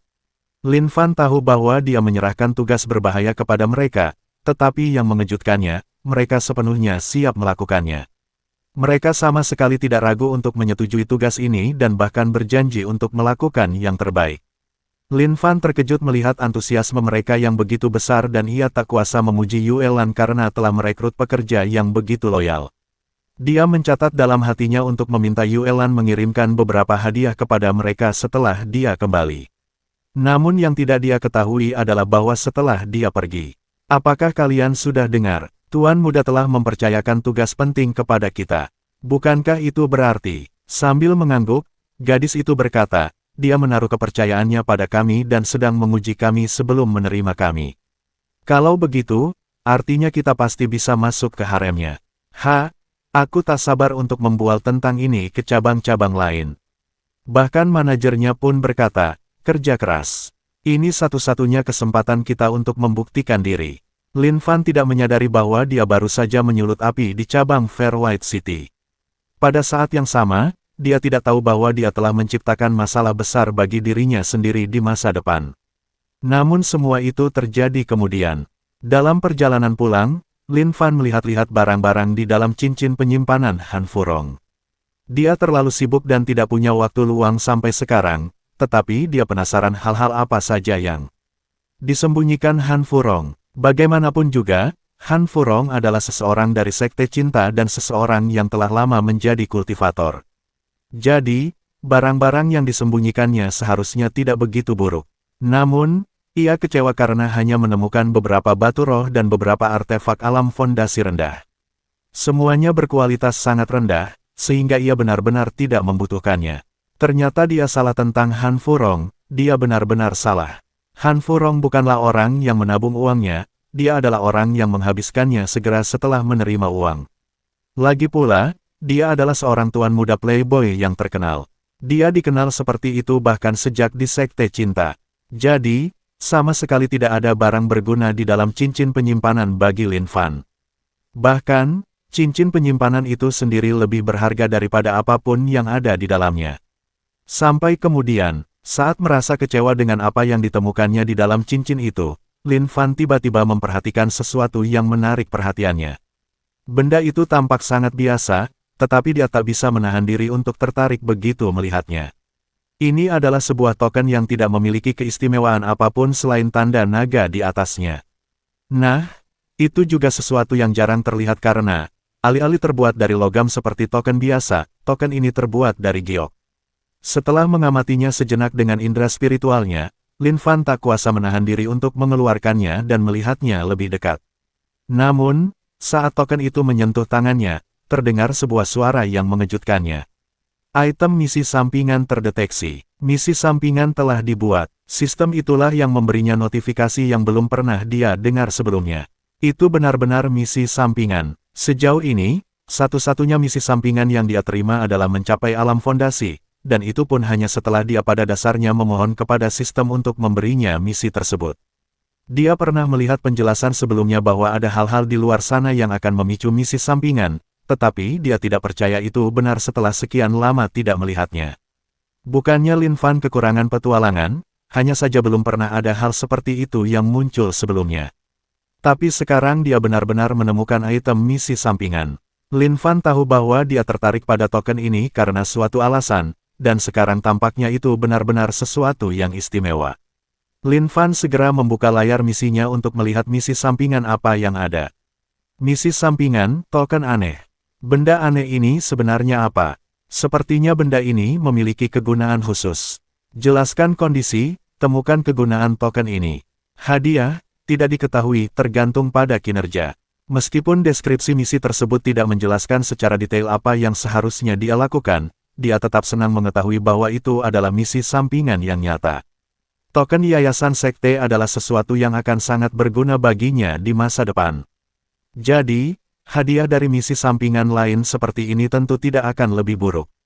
Belum lagi, sepertinya nilainya akan naik berdasarkan penampilannya. Lin Fan tak kuasa menahan diri untuk mulai melamun tentang kemungkinan hadiah yang bisa ia terima dari misi ini. Seolah-olah ia sudah bisa melihat hadiah-hadiah itu di depannya. Namun saat itu, Mo Bao masuk ke dalam kereta tempat Lin Fan duduk. Ketika dia melihat ekspresi aneh di wajahnya, dia pun tak bisa menahan diri untuk tidak menunjukkan ekspresi aneh juga karena dia belum pernah melihat ekspresi seperti itu di wajah Lin Fan. Dia tidak bisa menjelaskan dengan tepat, tetapi dia merasa ada sesuatu pada tatapan itu yang agak menjijikkan baginya. Itu seperti cara seorang pria memandang seorang wanita, tetapi juga berbeda. Namun, dia menghampirinya saat pria itu masih termenung dan mencubit pipinya sebelum berkata, "Kita sudah sampai." Lin Fan terkejut dengan tusukan tiba-tiba di pipinya, tetapi itu juga membuatnya tersadar dari lamunannya dan dia mendongak untuk melihat Mo Bao di depannya. Melihat tatapan manisnya, dia tak kuasa menahan diri untuk memeluknya. Sambil memeluknya, dia mendekatkan wajahnya seolah hendak menciumnya. Ungkapan kasih sayang yang tiba-tiba ini mengejutkan Mu Baobao, tetapi bukan berarti dia menentangnya. Namun sebelum ia sempat mencium bibirnya, tiba-tiba muncul sebuah kepala yang berkata, "Hei, kita akan segera memasuki kota. Apakah kamu perlu?" Sebelum suara itu selesai diucapkan, suara itu tiba-tiba terhenti ketika orang tersebut melihat apa yang terjadi di dalam. Ketika suara itu terdengar, Lin Fan dan Mu Baobao langsung tersentak. Lin Fan tidak mendengar apa yang dikatakan Mu Baobao sebelumnya, dan Mu Baobao terlalu terkejut karena Lin Fan tiba-tiba memeluknya sehingga tidak mengingatnya. Namun, dia mengatakan bahwa mereka telah sampai di kota dan akan segera masuk. Mu Baobao dengan cepat melepaskan diri dari pelukan Lin Fan dan terbatuk canggung untuk menenangkan diri. Kemudian dia menatap tajam kakak Ying yang mengintip dan duduk di samping. Lin Fan berkata sambil tersenyum canggung, kami akan segera keluar." Kakak senior Ying mengangguk sebelum menarik kepalanya kembali keluar. Di belakangnya ada adik perempuannya, Yu, yang mengintip sambil bersembunyi di belakangnya. Saat tirai tertutup, adik perempuan Yu tak kuasa menahan diri untuk tidak menunjukkan ekspresi rindu sambil berkata, "Alangkah indahnya jika itu terjadi." Kakak Ying gemetar ketika mendengar ini sebelum dengan kaku menoleh untuk melihat adik perempuannya, Yu. Setelah lama terdiam, dia bertanya, "Adik perempuan Yu, kau tertarik dengan hal-hal seperti ini?" Adik perempuan Yu tersenyum getir ketika mendengar itu dan berkata, "Aku juga perempuan, tentu saja aku tertarik dengan hal-hal seperti ini." Kemudian tanpa menunggu jawaban dari kakak laki-laki Ying, dia melompat turun dan mulai berjalan bersama adik perempuan Si. Saat kakak senior Ying duduk di sana, wajahnya hanya tampak linglung. Dia tidak pernah mengira adik perempuannya, Yu, seperti ini karena sebelumnya Yu tidak pernah menunjukkan ketertarikan pada lawan jenis. Tetapi setelah mendengar perkataannya, dia tidak punya pilihan selain menerima bahwa Yu memang seorang perempuan dan tertarik pada hal-hal seperti ini. Dia bahkan merasa bahwa sepertinya wanita itu sedang memikirkan seseorang. Dia tahu seharusnya dia ikut senang jika ada seseorang yang disukainya, tapi dia tidak tahu kenapa, ada perasaan aneh dan tidak nyaman di hatinya. Awalnya hanya samar-samar, tetapi terus berkembang seiring dia semakin memikirkannya. Hal itu mungkin akan menghancurkannya jika bukan karena adik laki-lakinya, Fan, yang duduk di sampingnya dan menyadari ada sesuatu yang tidak beres. Ketika adik laki-lakinya, Fan, bertanya apa yang salah, ia tersadar dari lamunannya dan menggelengkan kepala sebelum bergumam, "Tidak ada apa-apa, tidak ada apa-apa sama sekali." Adik laki-laki Fan menatapnya dengan aneh, tetapi dia mengalihkan perhatiannya kembali ke gerbang kota ini. Ini hanyalah gerbang darurat yang terbuat dari batang kayu, tetapi ada cukup banyak orang yang berkumpul di sana. Tampaknya antrean untuk masuk ke kota ini akan memakan waktu lama. Namun, yang mengejutkannya, semua orang yang berada di gerbang tiba-tiba minggir dan memberi jalan bagi kereta mereka. Adik laki-laki Fan sangat bingung melihat ini, tetapi karena sudah ada jalan yang dibuat untuk mereka, bukan berarti dia tidak bisa melewatinya. Lagi pula, ini adalah kota Lin Fan, jadi dia yakin tidak akan terjadi hal buruk pada mereka. Pada saat yang sama, ia dapat mengetahui dari cara orang-orang di sekitar. Mereka memandang kereta kuda itu, jelas bahwa mereka tidak memiliki niat bermusuhan. Ketika sampai di gerbang, ia dipersilakan masuk oleh para penjaga tanpa diperiksa terlebih dahulu, yang sangat mengejutkannya. Namun, ia tidak ingin menimbulkan masalah, jadi ia mengikuti instruksi para penjaga. Begitu mereka melewati gerbang, tiba-tiba terdengar ledakan yang menggema. Bab 248 Token Aneh 2. Begitu mendengar ledakan itu, mereka semua menghunus pedang dan bersiap siaga.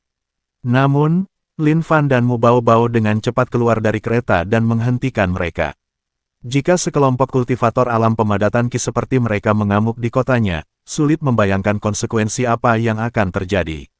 Lin Fan tetap berada di dalam sepanjang waktu karena ia takut akan apa yang akan terjadi, tetapi karena itu sudah terjadi, ia tidak punya pilihan selain menghadapinya. Namun, itu jauh lebih buruk dari yang ia duga. Jumlah orang yang datang kali ini lebih dari 3 kali lipat. Saat Lin Fan dan Mu Baobao keluar, mereka langsung bersorak. Pada saat itulah para kultivator alam kondensasi ki menyadari bahwa ledakan yang mereka dengar sebelumnya hanyalah petasan. Di sepanjang jalan terdapat petasan yang dilemparkan dan tak lama kemudian bahkan ada kembang api yang menerangi langit. Meskipun karena saat itu siang hari, yang benar-benar bisa mereka lihat hanyalah kepulan asap yang muncul di udara. Lin Fan benar-benar ingin menyelam ke dalam tanah ketika melihat semua ini.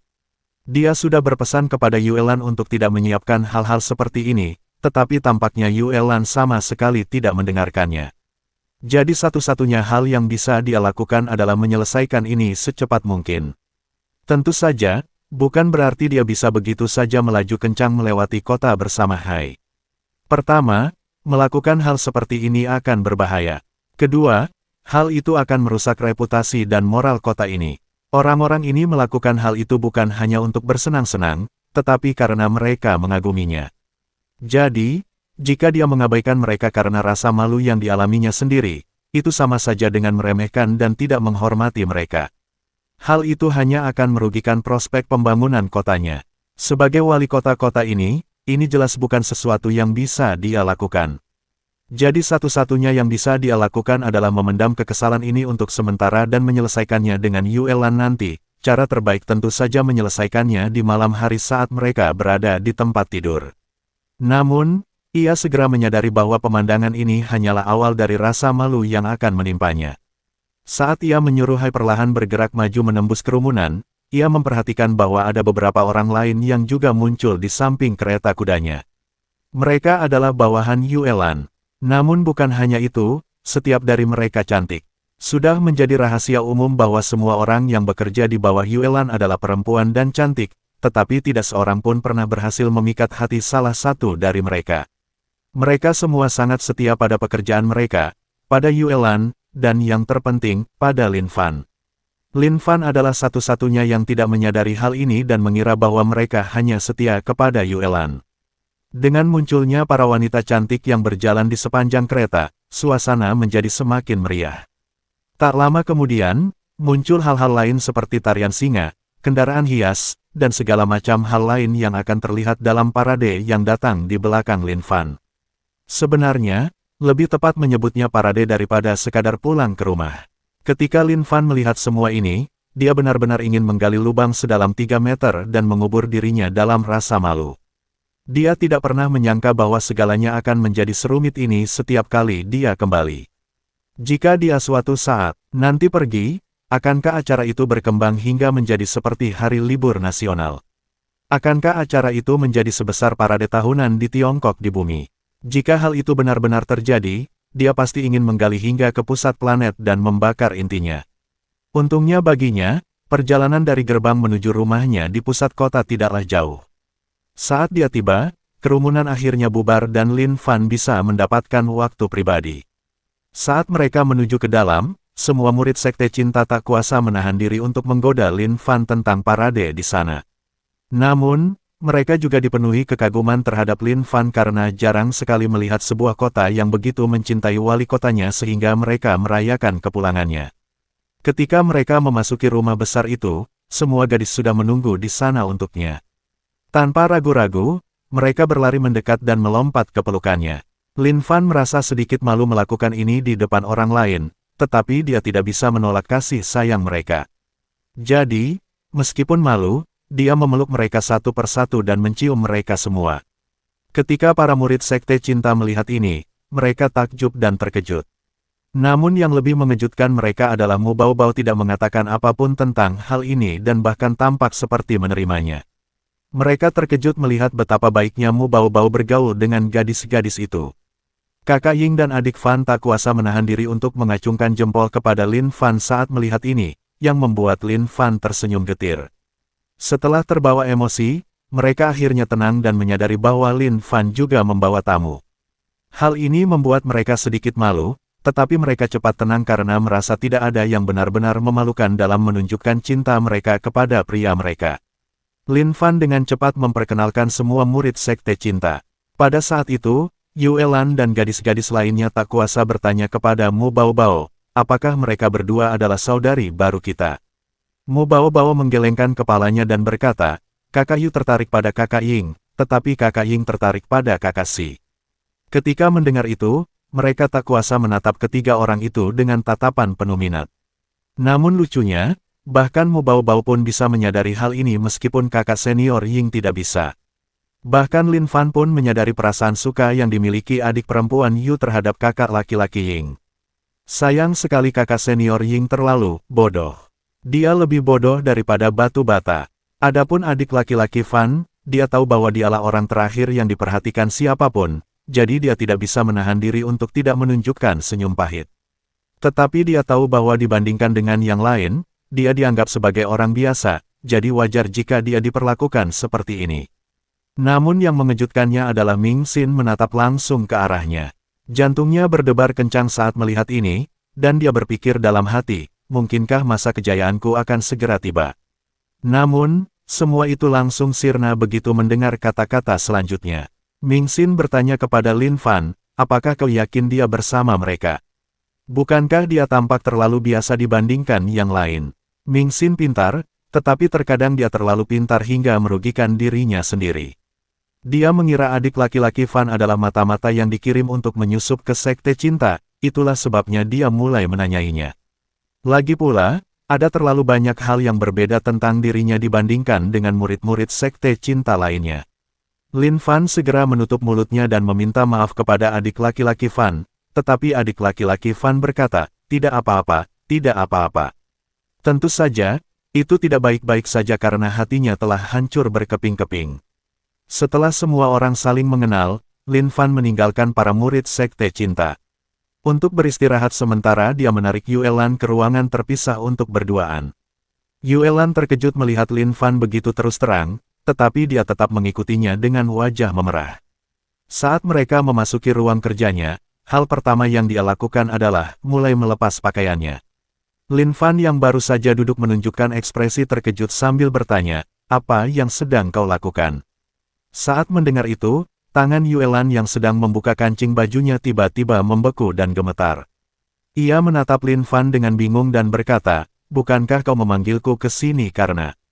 Dia tidak menyelesaikan kalimatnya, tetapi bagian yang dia hentikan menjelaskan dengan sangat jelas apa yang sedang dia pikirkan. Lin Fan terdiam sejenak, namun ia cepat pulih dan menenangkan diri dengan batuk sebelum berkata, kali ini aku tidak memikirkan itu. Ada sesuatu yang ingin kubicarakan denganmu secara pribadi. Mendengar itu, Yue Lan tak kuasa menahan diri untuk tidak menunjukkan ekspresi kecewa. Dia sangat senang karena Lin Fan memutuskan untuk meneleponnya sendirian terlebih dahulu. Dia mengira itu berarti tempatnya di hati Lin Fan sangat istimewa, tapi ternyata tidak demikian. Ternyata, itu hanya karena ada urusan bisnis yang perlu dia urus. Melihat ekspresi kecewa di wajahnya, Lin Fan tak kuasa menahan rasa sakit di hatinya. Dia telah melihat betapa kerasnya Yue Lan bekerja untuk bisnis Royal Style dan dia tahu betapa banyak yang telah Yue Lan lakukan untuknya. Dia sangat berterima kasih dan menyayangi Yue Lan, jadi melihatnya sedih seperti ini adalah hal terakhir yang ingin dilihatnya. Tanpa ragu, ia pun berdiri dan memeluknya sebelum berkata, aku akan menebusnya malam ini. Yue Lan mendongak menatapnya dan melihat tatapan seriusnya. Dia mengangguk setuju dengan gembira. Setelah terdiam seperti itu selama beberapa detik, Lin Fan melepaskannya dan duduk kembali di meja. Pada saat yang sama, dia memberi isyarat agar wanita itu duduk di depannya juga karena ada sesuatu yang ingin dia bicarakan dengannya. Membiarkannya berdiri di depannya sementara dia duduk bukanlah sesuatu yang membuatnya nyaman. Setelah Yue Lan duduk, Lin Fan mengeluarkan sesuatu dan meletakkannya di atas meja sambil berkata, aku ingin kau menggunakan seluruh kekuatan jaringan kita dan menyelidiki ini untukku. Yue Lan terkejut karena dia belum pernah mendengar permintaan seperti ini dari Lin Fan sebelumnya. Bahkan jika dia ingin mencari sesuatu, biasanya itu akan berada di area tertentu dan tentang sesuatu yang spesifik. Dia belum pernah menggunakan kekuatan penuh jaringan mereka sebelumnya. Yue Lan merasa penasaran mengapa Lin Fan melakukan hal seperti ini. Dia menatap benda yang diletakkan Lin Fan di atas meja dan melihat bahwa itu adalah token giok dengan ukiran naga di atasnya. Bab 249 mengambil murid 1. Dia tidak bisa menahan rasa penasaran mengapa hal ini bisa membuat Lin Fan bereaksi begitu kuat. Lagi pula, dari sudut pandang manapun, itu tampak seperti sebuah token yang sangat biasa. Ia tak kuasa menahan diri untuk bertanya, apa yang istimewa dari token ini? Apakah token ini memiliki kegunaan khusus? Lin Fan menunjukkan ekspresi canggung saat mendengar hal itu. Sebenarnya dia juga ingin menanyakan hal ini, tetapi tidak ada seorang pun yang bisa dia tanyakan. Jadi ketika Yuelan menanyakan hal ini kepadanya, dia benar-benar tidak tahu bagaimana menjawabnya. Melihat ekspresi canggung itu, Yuelan dengan cepat berkata, "Tidak apa-apa, itu tidak penting." Sebagai wanita yang pengertian, dia tahu bahwa pria pasti memiliki rahasia dan dia tahu lebih baik daripada ikut campur. Dia tahu bahwa yang harus dia lakukan hanyalah mendengarkannya dan melakukan apa yang dimintanya, itulah cara terbaik untuk mendukungnya. Lin Fan tak kuasa menahan diri untuk tidak menunjukkan ekspresi kagum saat melihat ini. Dia mencondongkan tubuh dan mencium keningnya sebelum berkata, "Terima kasih." Wajah Yuelan memerah saat ia menundukkan kepala. Meskipun mereka sudah bersama cukup lama, hal-hal kecil yang dilakukan Lin Fan tetap saja menghangatkan hatinya dan membuatnya tersipu seperti ini. Setelah menyelesaikan masalah itu, Lin Fan bertanya, "Bagaimana dengan masalah lain yang saya tanyakan tadi? Apakah sudah diurus?" Yuelan menarik napas untuk menenangkan hatinya sebelum memasang ekspresi serius dan berkata sambil mengangguk, "Saya sudah meminta mereka mengumpulkan anak-anak dan mereka akan dibawa ke sini dalam beberapa hari. Beberapa dari mereka sudah tiba." Lin Fan mengangguk sebelum berdiri dan berkata, "Kalau begitu, ayo kita makan malam." Yuelan mengangguk dan mengikutinya. Adapun anak-anak yang mereka sebutkan, tentu saja mereka tidak melakukan perdagangan anak. Lin Fan tahu bahwa mereka membutuhkan murid untuk menghidupkan kembali sekte cinta, jadi dia meminta Yuelan membantunya dalam hal ini. Dengan menggunakan berbagai cabang Royal Style Store yang mereka miliki, mereka mulai mengumpulkan anak-anak dari setiap kota tempat mereka mendirikan cabang. Tidak penting apakah anak-anak ini berbakat atau tidak, yang terpenting adalah mereka adalah yatim piatu.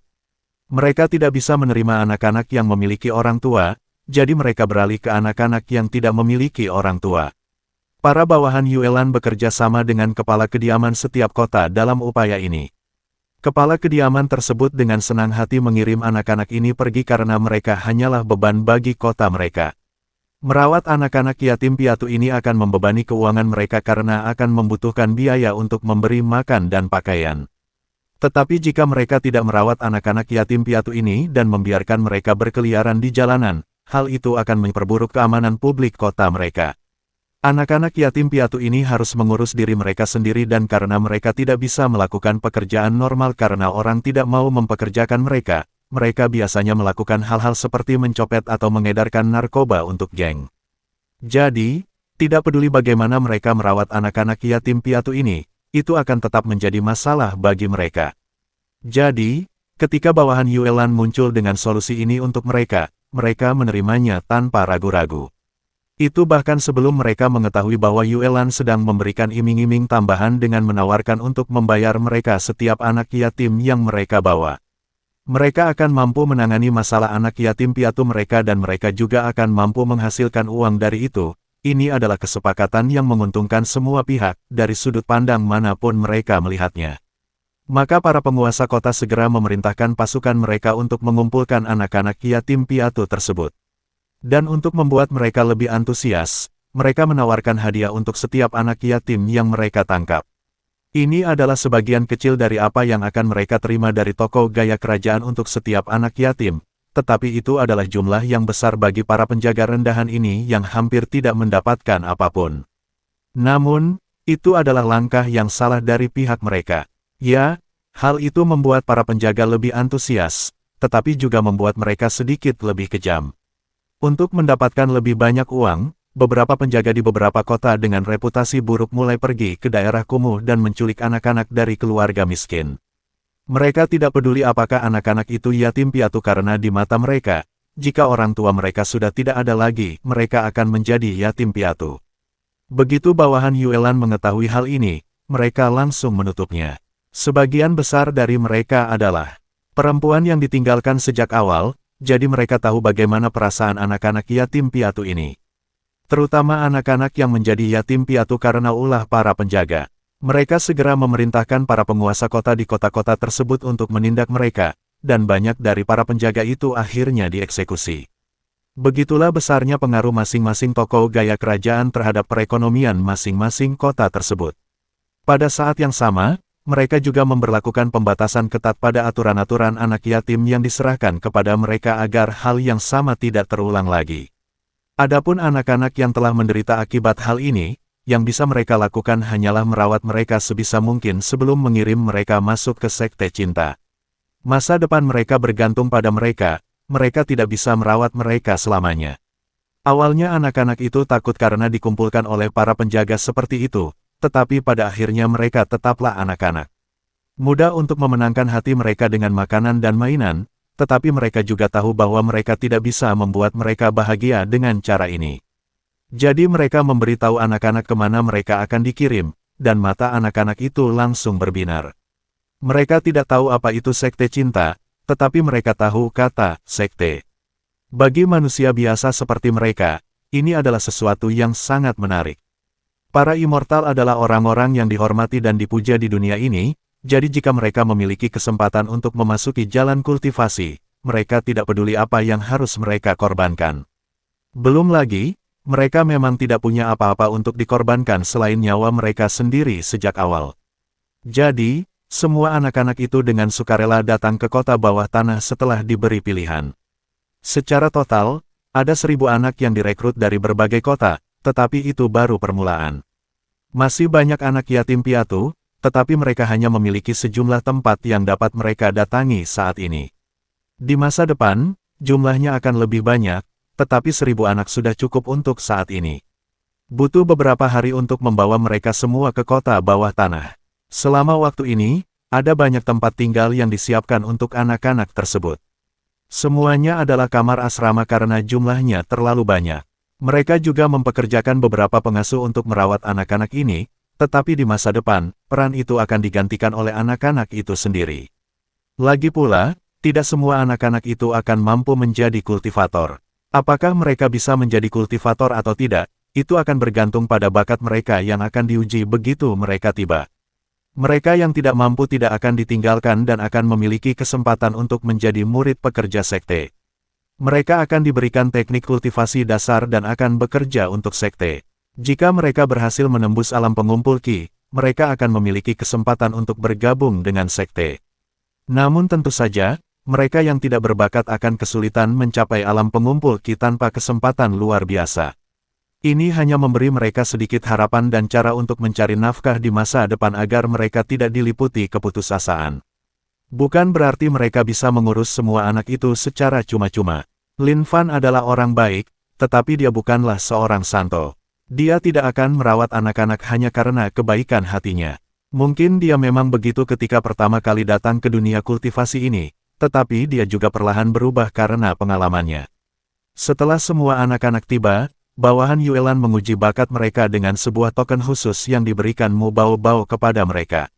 Token ini telah mereka gunakan untuk menguji bakat sejak sekte cinta berada di puncak kejayaannya. Hal itu akan menguji akar spiritual seseorang, pemahaman mereka, dan fisik. Token itu terbagi menjadi 3 bagian dan selama satu bagian menyala, itu berarti token tersebut cocok untuk kultivasi. Secara alami, ketiga bagian tersebut mewakili akar spiritual, pemahaman, dan fisik. Selama seseorang lulus tingkatan yang dibutuhkan, itu berarti mereka cocok untuk dibudidayakan. Dengan token-token ini, jumlah anak-anak berkurang dari 1.000 menjadi 100. Hanya 1 dari 10 orang yang memiliki bakat kultivasi, dan itu pun bukan bakat tingkat atas. Hanya ada 10 yang mampu menyalakan lebih dari 2 bagian dan hanya ada 1 yang mampu menyalakan ketiga bagian token tersebut. Namun, itu sudah dianggap sangat beruntung karena biasanya tidak akan lebih dari 1/10.000 bagian yang akan menyalakan 3 bagian seperti ini. Pada saat yang sama, kemungkinan besar karena mereka telah menurunkan persyaratan untuk token-token ini, maka begitu banyak token yang berhasil lolos pada awalnya. Sebagai sekte yang sedang membangun kembali diri mereka tidak punya pilihan selain pilih-pilih dan menerima sebanyak mungkin orang dengan bakat minimal. Setelah ujian selesai, anak-anak yang lulus dibawa ke gedung yang dianggap sebagai aula utama sekte baru. Di sana, Lin Fan, Mo Bao Bao, dan para penyintas sekte cinta lainnya sedang menunggu. Mereka berada di sana untuk memilih murid-murid baru mereka. Bab 250 mengambil murid 2. Jika itu terjadi sebelumnya, dia tidak akan mengadakan upacara ini karena mereka tidak memiliki guru. Namun sekarang setelah para penyintas sekte cinta datang, mereka akan memainkan peran itu. Adapun soal Mu Baobao menerima seorang murid, dia tidak bersedia membiarkan itu terjadi. Dia ingin mempertahankannya untuk dirinya sendiri dan dia tidak bersedia membaginya dengan siapapun. Namun tentu saja, Mu Baobao merasakan hal yang sama. Dia tidak ingin mengambil murid selain Lin Fan. Dia tidak tahu mengapa dia merasa seperti itu, tetapi itulah yang dia rasakan. Jadi, satu-satunya yang menerima murid hari ini hanyalah para penyintas Sekte Cinta. Tentu saja, mereka menerima para murid ini sebagai tetua dari Sekte Cinta yang baru. Mereka terkejut ketika Lin Fan menawarkan posisi ini kepada mereka dan memberi mereka kesempatan untuk menerima murid seperti ini. Mereka hanyalah murid-murid sekte dalam di Sekte Cinta yang asli, jadi mereka merasa sama sekali tidak cukup memenuhi syarat untuk menerima murid.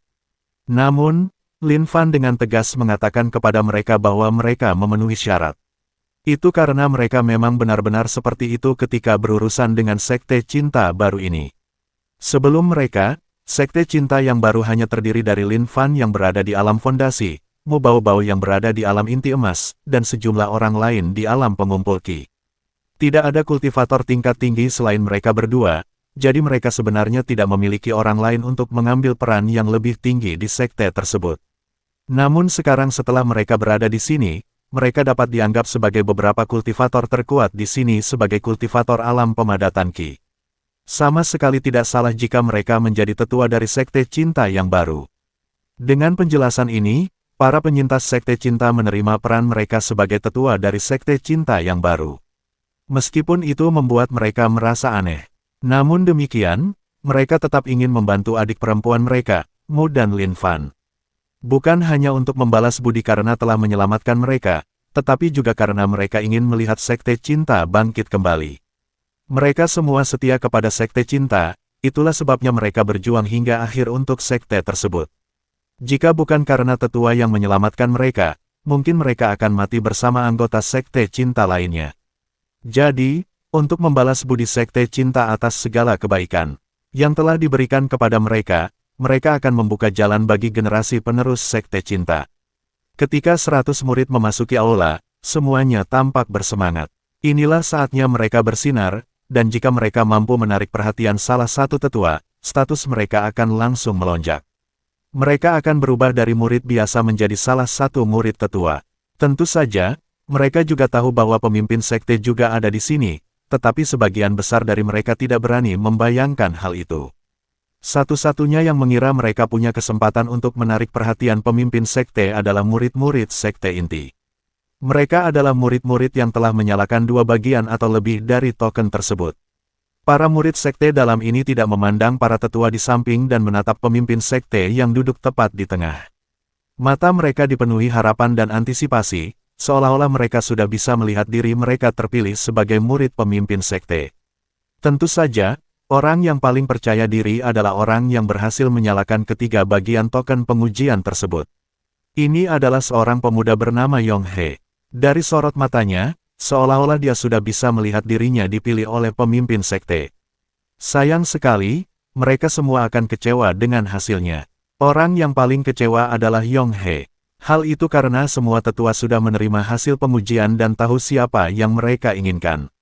Saat ini, mereka sudah melihat orang-orang yang ingin mereka jadikan murid, dan tak satu pun dari mereka memperhatikan Yong He.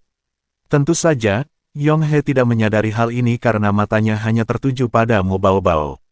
Dia sudah mendengar tentang sekte seperti apa ini, dan ketika matanya tertuju pada Mu Baobao, dia sudah bisa membayangkan dirinya berada dalam sebuah fantasi di mana guru dan murid saling jatuh cinta. Jika dia sampai menjadikan pemimpin sekte itu sebagai kekasihnya, bukankah itu berarti dia akan mampu mengambil alih sekte ini?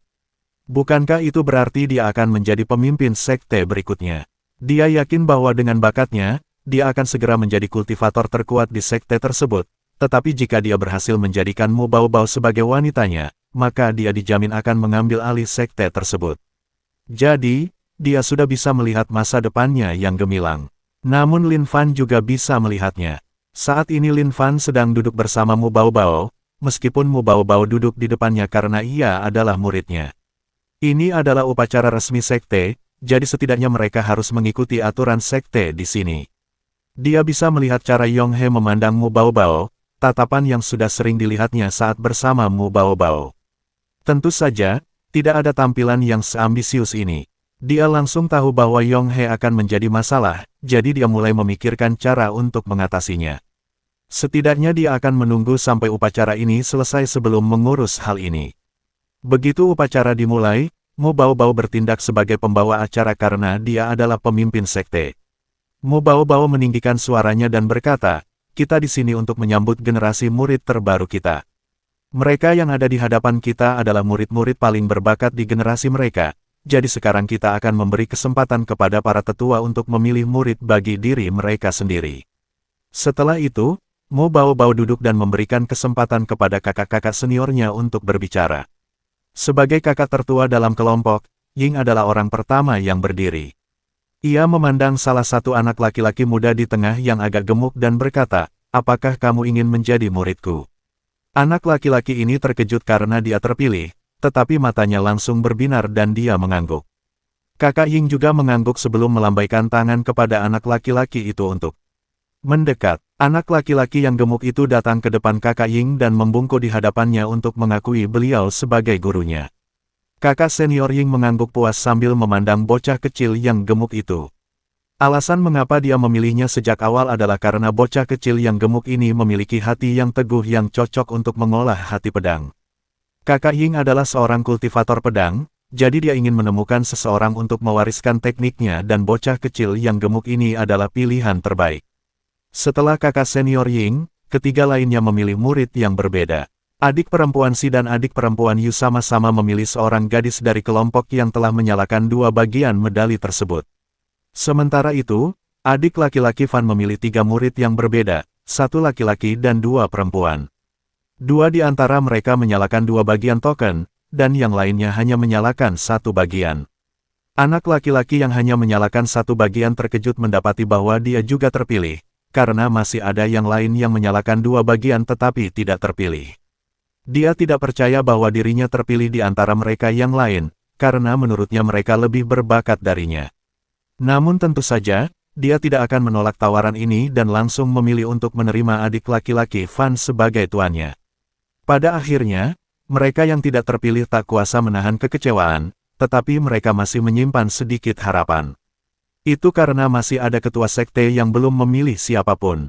Selama mereka terpilih sebagai murid pemimpin sekte, mereka akan seperti burung yang naik menjadi phoenix. Dengan harapan di hati mereka, mereka semua menoleh untuk melihat pemimpin sekte tersebut. Namun, kata-kata Mu Baobao menghancurkan semua harapan mereka dalam sekejap. Sekarang para tetua sekte telah memilih murid-murid mereka, kita akan mengakhiri upacara ini. Bagi yang tidak terpilih, jangan putus asa. Kalian semua masih murid sekte dalam sekte cinta kita dan akan memiliki kesempatan untuk dipilih sebagai murid para tetua di masa depan. Selama kalian bekerja keras, akan selalu ada tempat untuk kalian di sekte cinta kita. Meskipun para murid kecewa, mereka tidak punya pilihan selain menerima hal ini karena kata-kata pemimpin sekte adalah kata-kata terakhir. Artinya, semua orang kecuali Yong He. Tidak mungkin dia bisa menerima ini. Dia jelas orang yang paling berbakat di antara seluruh kelompok ini, tetapi tak satu pun dari para tetua sialan itu menginginkannya. Terlebih lagi, bahkan pemimpin sekte pun mengabaikannya dan mengakhiri upacara seperti ini. Hatinya sudah dipenuhi harapan, jadi bagaimana mungkin dia membiarkan ini berakhir seperti ini. Ini adalah rasa bangga yang tumbuh dari hasil tes tersebut, dan karena dia masih anak-anak, dia cukup impulsif. Yong He tak ragu mengangkat tangannya dan berkata, "Saya keberatan." Ketika dia mengatakan ini, semua tetua dan Mu Baobao menatapnya dengan mata menyipit. Bahkan ada jejak permusuhan yang bisa ditemukan di matanya karena dia terlihat sangat mirip dengan seseorang yang mereka kenal saat itu. Orang ini adalah orang yang mereka benci karena alasan yang berbeda, tetapi faktanya mereka semua membencinya. Orang itu adalah Han Furong. Cara Yong He ini bertindak persis seperti cara Han Furong bertindak di sekte cinta dulu. Dia juga pernah menyela pemimpin sekte dengan keberatannya seperti ini sebelumnya. Sudah jelas bagaimana nasib Han Furong, jadi mereka tidak terlalu berharap pada Yong He ini. Mereka bahkan mempertimbangkan apakah akan segera merawatnya. Namun Lin Fan hanya menatapnya dengan tenang lalu berkata, "Apa keberatanmu?" Selanjutnya bab 251 mengambil murid 3.